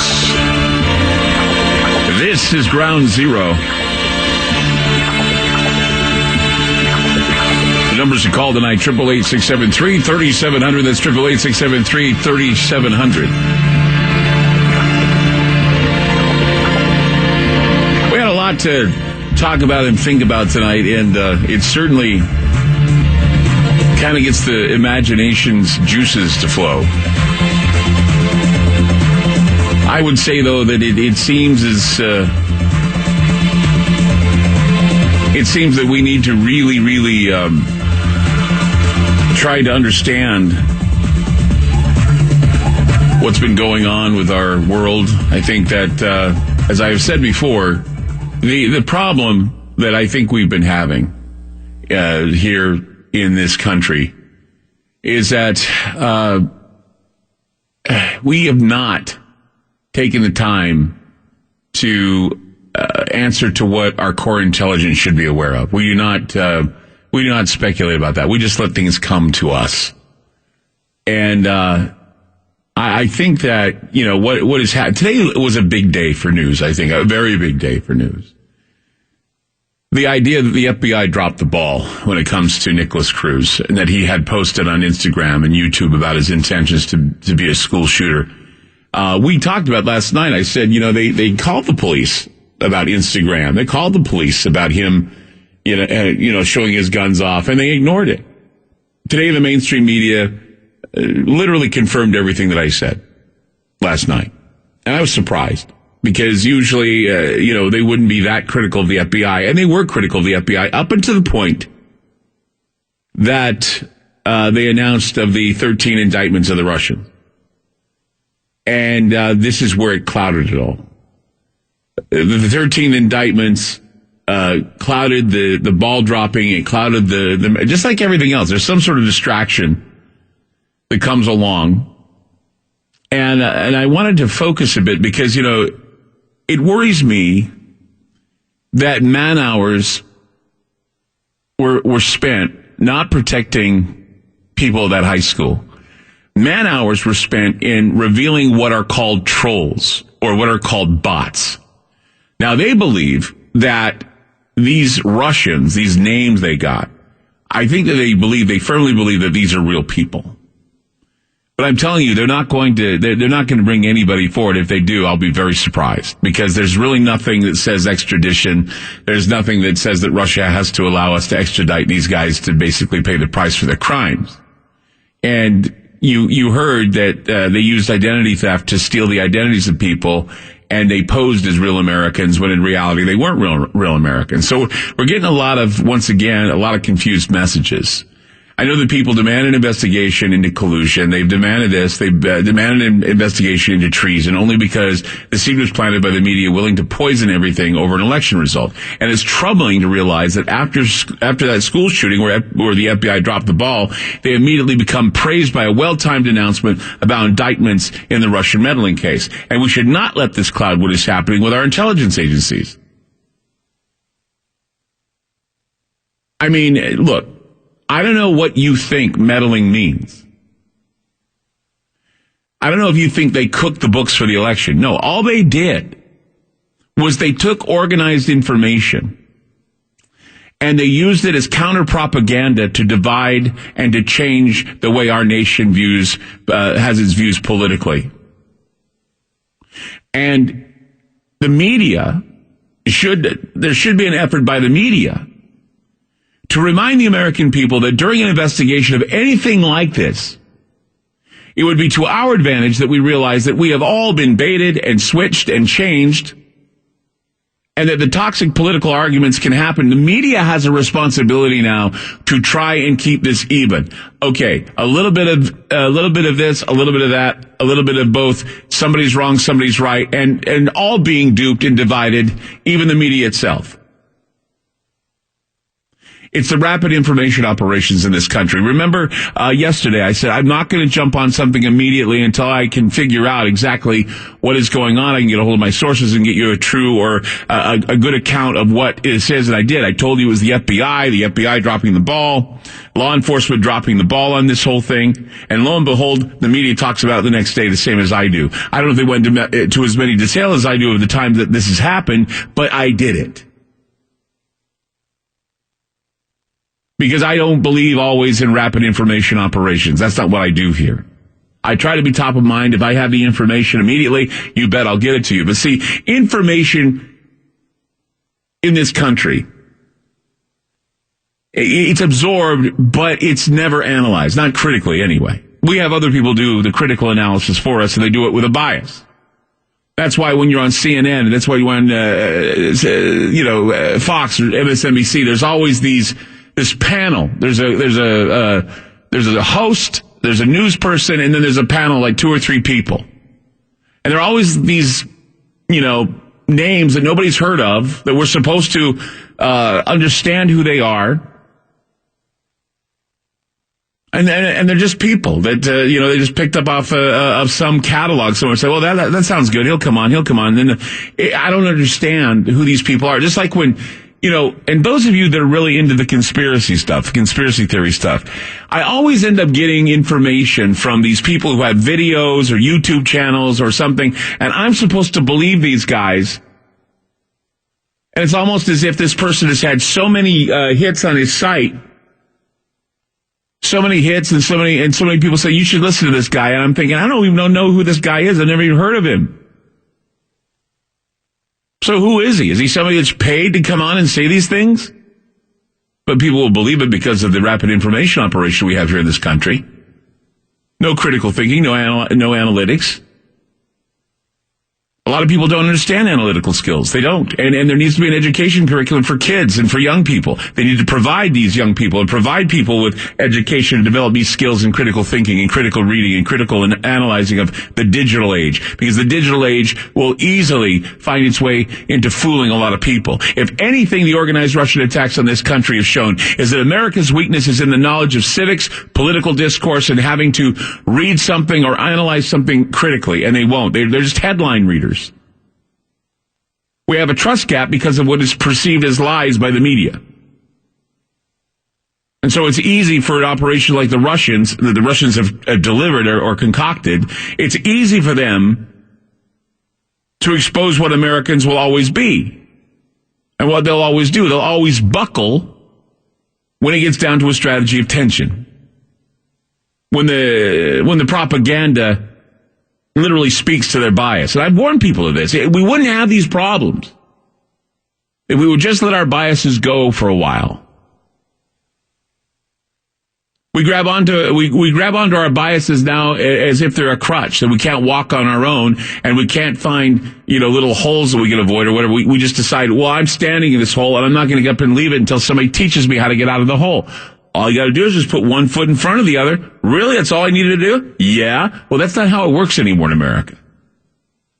Because we have operative tactics that are used on a large scale in order to control people in the way that the authorities wish them to behave. And you may think that your observations of what is happening around you in a crisis are correct, but with the tension strategies and the trust gaps and all the things that they put in there in your way, the Hegelian dialectic, all these things, you're making all of your decisions on what is happening now because you are what they call a casual observer And you're not really a participant in anything. You're just watching. I mean, every camera angle, every soundbite, every concern, every information tidbit, every summation of so-called gathered facts are only media-driven. They're only public opinion-driven for the sole purpose of steering the consensus toward a solution that is directed and suggested by the controlling authority. The very people that are giving you the solution are the very people that created the problem in the first place. So when you have the FBI and you have the Deputy Attorney General telling you, oh, by the way, we've got 13 indictments and here we go, Russian meddling, and somebody in that group was fully aware that it had been going on. It had been going on since 2014, once again. Can somebody explain to me that if it had been going on for that long, it went on 2 years, 2 years or maybe a year and a half before the 2016 elections. And yet they didn't say a thing, they didn't intervene, they didn't do a damn thing, they just let it happen. They had to have been full aware that there was some sort of a confidence breach in propaganda or counter-propaganda, even when they said that they would allow for counter-propaganda to be used on the American people so that they could regain trust and squash dissent. You got to understand that, you know, our way of government, the way our government rules us, there's only 20% of the people out there that even care about what the government thinks. 20%. Maybe, I don't know, I'll be a little better on that. How about 40%? It used to be that 60% didn't even trust the government. So when you have these tension strategies, their whole purpose is to build anxiety and doubt. And these anxieties and doubts are immediately tranquilized by the assumed idea that the authorities will take care of it. And whatever they say has to be the truth, right? Because we trust what they are always thinking of our best interests. We trust that they're always thinking about what they're going to do for you rather than thinking about their self-interest. I mean, are you a person who believes that they're going to do something for you over their self-interest? And if you do, this naivete has got to stop. You can't keep having this naivete about what they're doing. And people are holding on fast to the probability and the possibility that while this was said today about the 13 Russians and no collusion and all this, people are saying, well, I'm just waiting for the next shoe to drop. It's like I sat through the movie, what was it called? Ex Machina. And I was thinking to myself, you know, as I was watching the movie, somebody had said to me, well, obviously, you know, he's going to have sex with the robot. And when he does, all hell's going to break loose. Well, guess what? He didn't have sex with the robot. Now, I didn't think it bothered the story at all, but it was kind of like somebody told me he was going to have sex with the robot. He didn't have sex with the robot. I don't know if you could call it disappointment. I just call it, you know, somebody was like misleading me into thinking that sitting through this movie, this beautiful woman would have sex with somebody who just happens to be looking like a robot or something. I don't know. It's not Westworld, for crying out loud. It's like, you know, I really am confused about things like 50 Shades of Grey, for example. Now, here's a film about a guy who, you know, practically abuses and tortures and abuses this girl. She's young and she falls into this, you know, these sex games. And every woman, like on The View or, you know, all these women in Hollywood are like going, oh my God, it was such a great film. I'm thinking, oh, that just threw Me Too out the window, didn't it? Here we have all of this, you know, this angst and this anger and these movements and these idea of, you know, women are being treated as objects and Me Too is there to kind of erase it away. And it's a good program. And what? We have a film, a new 50 Shades of Grey film that women are going, oh, but it's so wonderful. Yeah, some guy in an office is exploiting the woman in his office. He's you know, I don't know. This is the confusing thing for me. I don't know. Do you find that confusing? Do you find all of this confusing? Because I do. I mean, if we had a little bit more critical thinking and understanding and seeing the hypocrisy and we see the double standards and we see all this happening, maybe we'd start saying something and not waiting for the media to say it for us. It's like, I am glad the media said something today about the FBI dropping the ball, but I'm also disappointed that in order to kind of distract us from the idea that the FBI dropped the ball on the Nicholas Cruz case, that we're going to talk about the 13 indictments. I mean, what do you think is more important? What do you think we should talk about more? The idea that the FBI dropped the ball, and they've done so on many occasions, or that now we can praise the FBI for their hard work in uncovering a bunch of bots that may not even be real people? 888-673-3700. That's 888-673-3700. We have a few open phones tonight because I know a lot of people want to talk about reverse speech, but since David is gone, now we're talking about this, and I want to kind of like ease the format and ease the topic into something else, kind of round it off tonight, where we were talking earlier. So if you have an opinion on this, I'd love to hear from you. 888-673-3700. That's 888-673-3700. More Ground Zero to come. Don't go away. FM News 101 KXL. Back to Ground Zero with Clyde Lewis on FM News 101.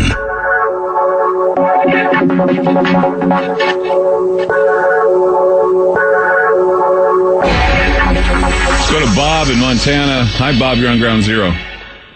Hi, Clyde. Hey, man.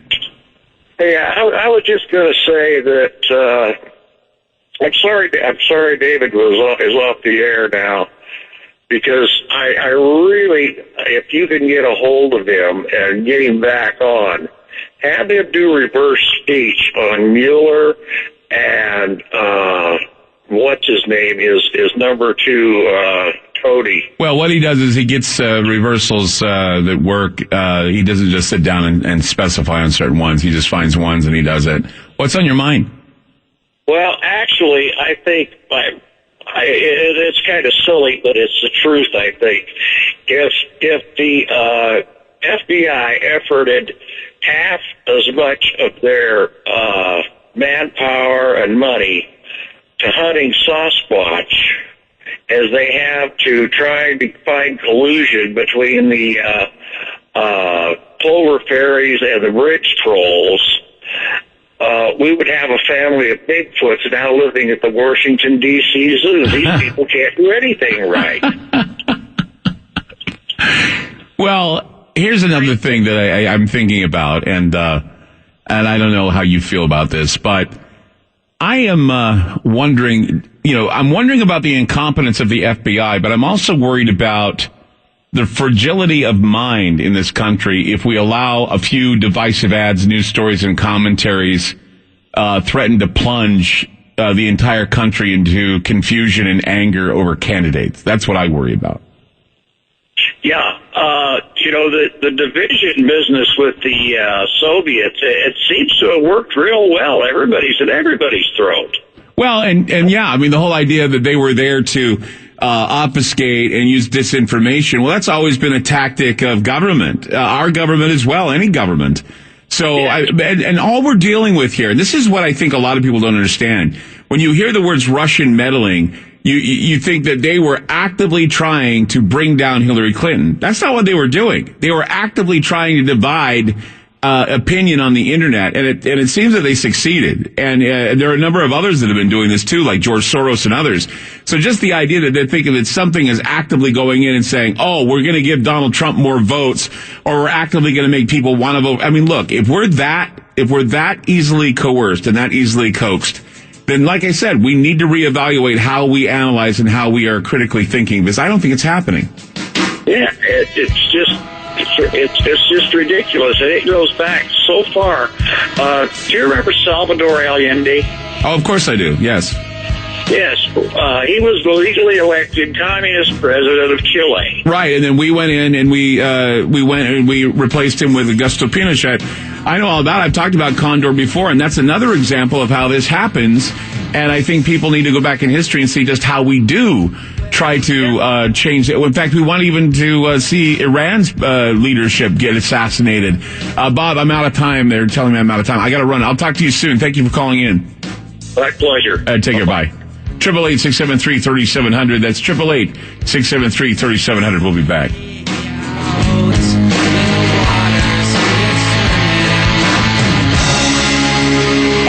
News 101 KXL. More with Clyde Lewis and Ground Zero on FM News 101. This next song we're going to dedicate to a great American organization. Tonight, I'd like to dedicate this to our boys in the FBI. Oh, listen, wait a minute. It's hard to be an FBI man. I mean, first of all, to be an FBI man, you have to be over 40 years old. And the reason is that it takes at least 25 years with the organization to be that much of a bastard. If there are 13 individuals, 13 Russians indicted, and several NSC agents have been all crooked, and what's the next step in the bigger, broader investigation? The U.S. is losing an information war. War declared. The U.S. is now officially in an information battle with foreign media. Media outlets which provide alternative views on world news. Now the U.S. Secretary of State says Washington needs to step up its propaganda.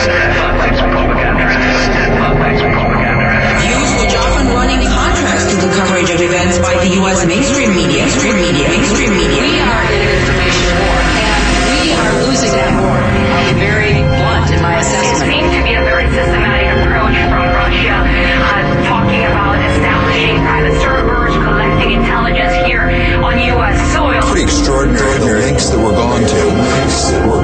With people coming here and buying server space and things like that. Insofar as Trump campaign were dealing with folks, they appeared to be ordinary, as they said, ordinary political activists from America. Can you see I want to be nice, but I can't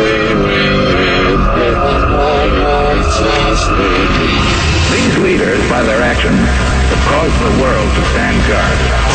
Here, in Russia, you see the reason why so many nations are building up their defense.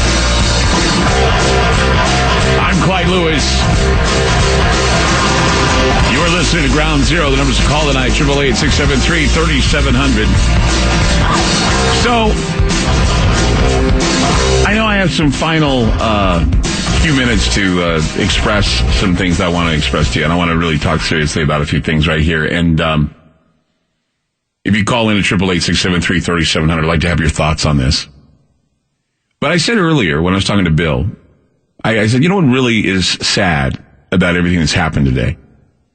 And the whole time I've been thinking this with regard to whole Russia collusion, meddling, and all this. I worry about our mental fragility in this country. I worry that a few divisive ads, news stories, commentaries, and even lies. I mean, even if we find that they're emanating from Russia, I find it really kind of chilling to think that our society is so fragile that these things threaten to plunge us into a horrible, horrible end.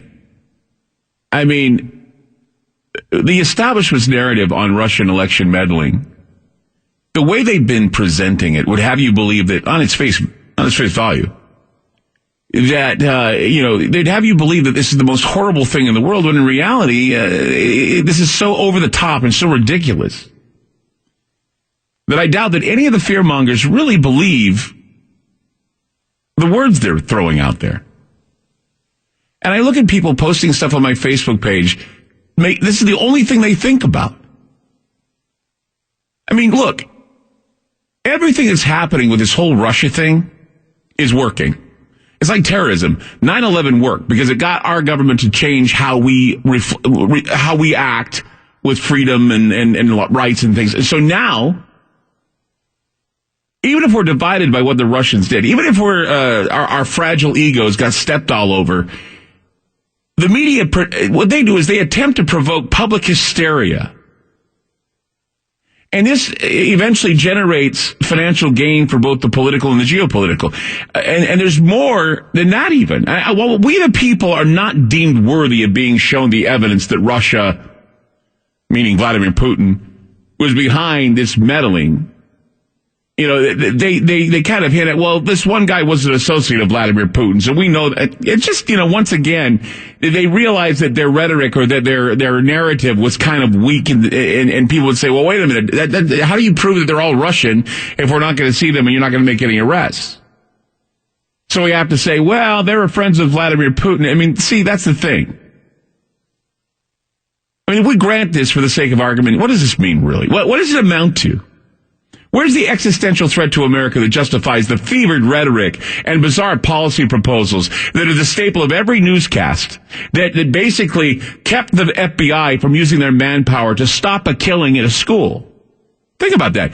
We threw away manpower trying to investigate internet trolls provided by Russia.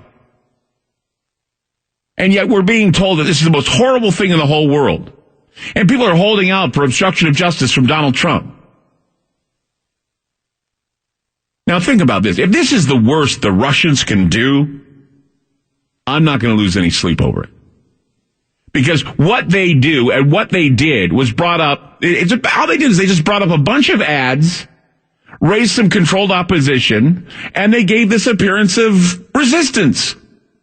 Oh, and that's another thing, too. I wouldn't be surprised if this so-called resistance movement we heard about in all the colleges everywhere was a Russian conspiracy.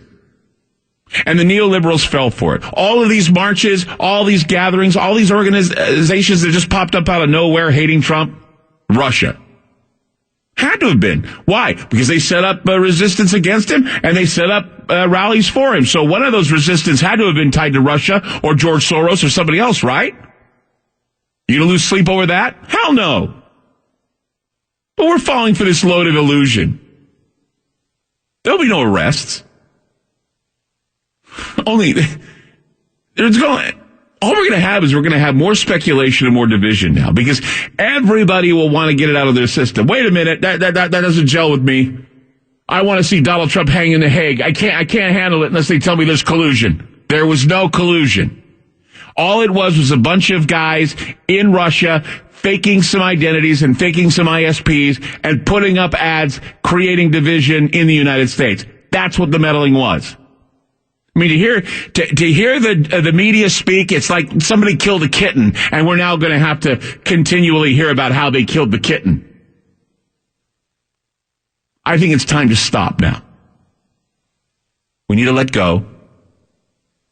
Let go of all that information, because that's all it was. I mean, look, we have information and we have misinformation. It flows more easily now and cheaply now than ever. All you gotta do is just pay a couple rubles, and you got an ad that says divide and conquer, and if you don't trace it to Russia, you're of the... All they were trolls. And you know what? I'm gonna give you a little clue.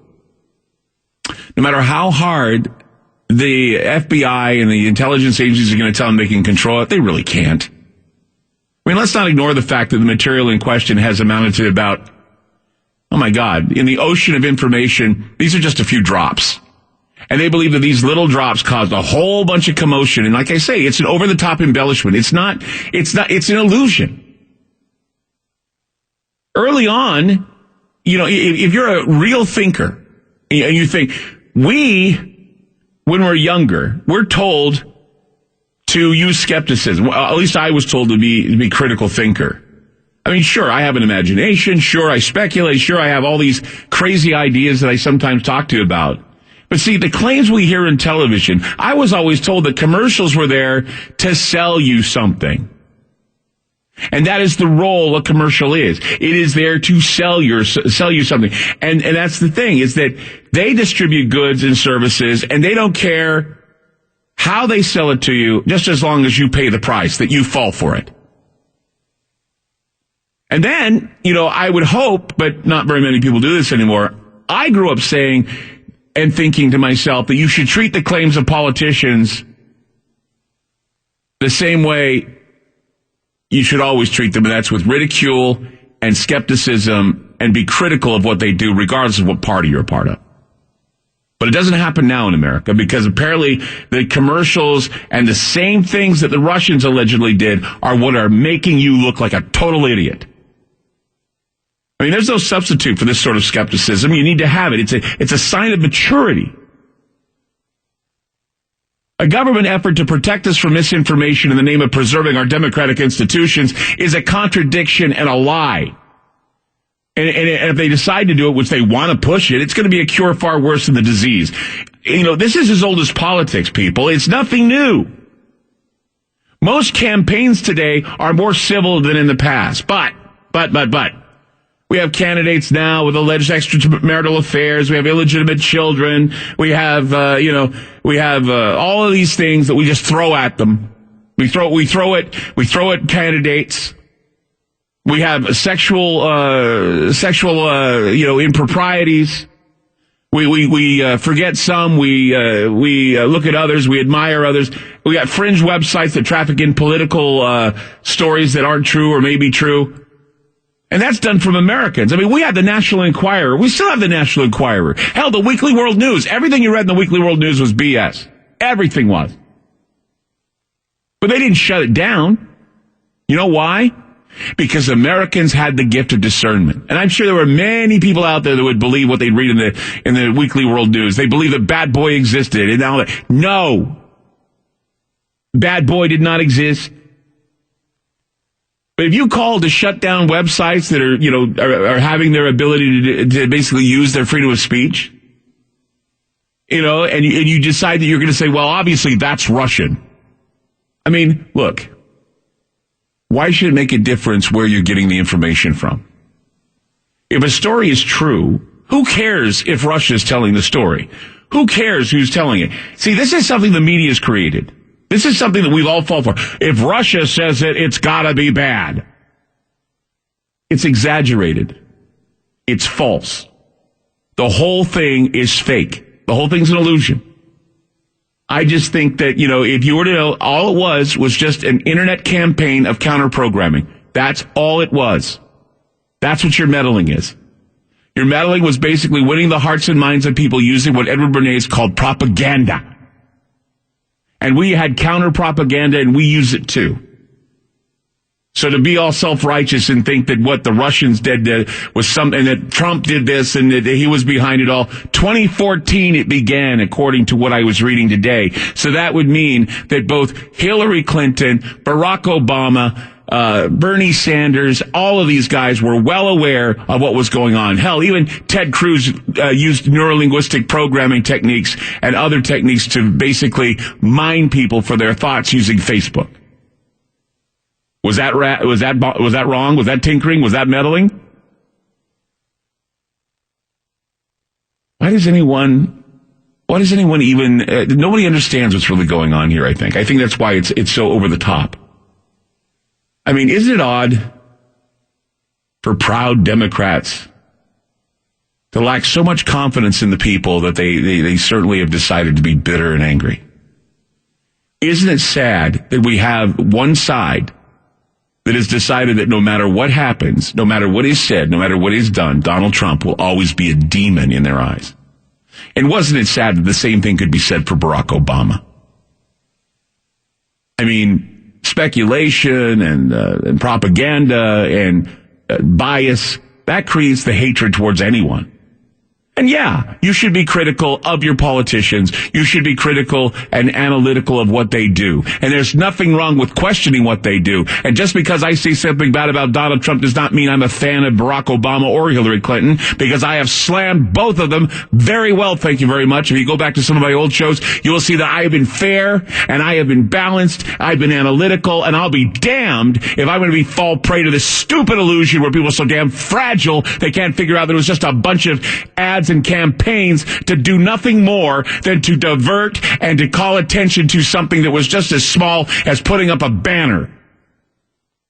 A banner that says click here, or a hashtag that everybody adapted to because they have no purpose but to mimic everybody. I mean, look, the identity of source. It doesn't seem to matter when I get stuff in my email of people I've never even heard of throwing conspiracy theory after conspiracy theory out of me, and I say, well, I don't believe it. Oh, then you're a gatekeeper for the New World Order, or you're a controlled opposition. No, you know what I am? I'm a person who isn't falling for the oversaturated exaggeration and illusion of Russian meddling. And I'm going to be practical in telling you that you're not going to see any arrests from this illusion that they use to deter us from wanting to know why the FBI dropped the ball with Nicholas Cruz. So reverse speech aside, fun and interesting novelty to listen to and to be a part of and to say, wow, that's amazing. I think it's time that we should learn that we can pretty much tell the difference between when we're being had and when we're having them. 888-673-3700. That's 888-673-3700. We'll come back to phone calls right here on Ground Zero. 888-673-3700. We'll be back. FM News 101 KXL. You're listening to Ground Zero with Clyde Lewis on FM News 101.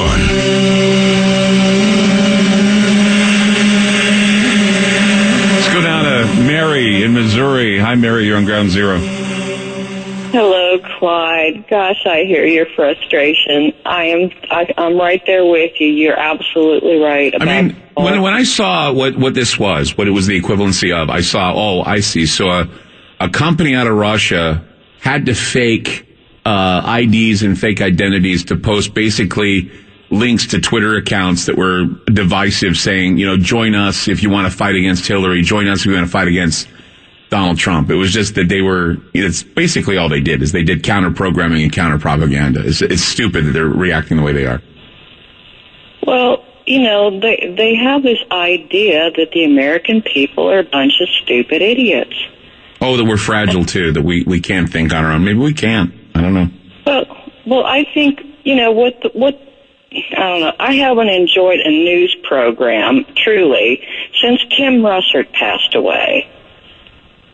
And I watch it. I'm like you. I channel surf. I search for something that gives me a sense that, okay, here's information that I believe, and it's been vetted, and it's stuff that's good information for me to have. Right. And I watch all the networks. I've got satellite TV. I am one of those people that analyzes what they're saying, and I come to the same conclusions as you. And this stuff has become such a pattern that is so recognizable that, they have to think that people are just, I don't know, do they think we're a bunch of cattle? That they must manipulate us? But see, that's the thing. When you say Russian meddling, I don't know if people understand what that means. If you say Russian, there was Russian meddling or Russian, I think they actually think that they went in and they threw votes in there or they took votes away. No, what they did is they used counter-propaganda, disinformation, and other tactics like many companies do, like many people do when it's called comparative advertising or competitive advertising. I remember one time there was something that I saw on a billboard once. Paying $4 for a cup of coffee is stupid. And what it was McDonald's fighting against Starbucks saying that their coffee was better. That's basically what they did. They were just using that kind of tactic to get people to think about what they were doing. Yeah, well, I mean, you're a psychologically minded person, and so am I, so we can see through it. You're familiar with the tactics that are used. Yeah. But, I really think that even those people who are not educated about the tactics are still getting frustrated and sick of it. And, they're tuning it out. Well, all I have to say is that regardless of where the sources were and what happened, I just want to ask the American people, aren't they tired yet of being played? And those who are in the game right now playing everybody else, aren't you just exhausted using this as your litmus test for a president or a litmus test for anything when you know damn good and well the impunity and the corruption has been going on as long as it has? Mary, I'm out of time. I got to run. It's going to be, we're going to have the signing tomorrow at Invoke. Come on out, 414 East 81st. We'll see you out there. Good night, everybody.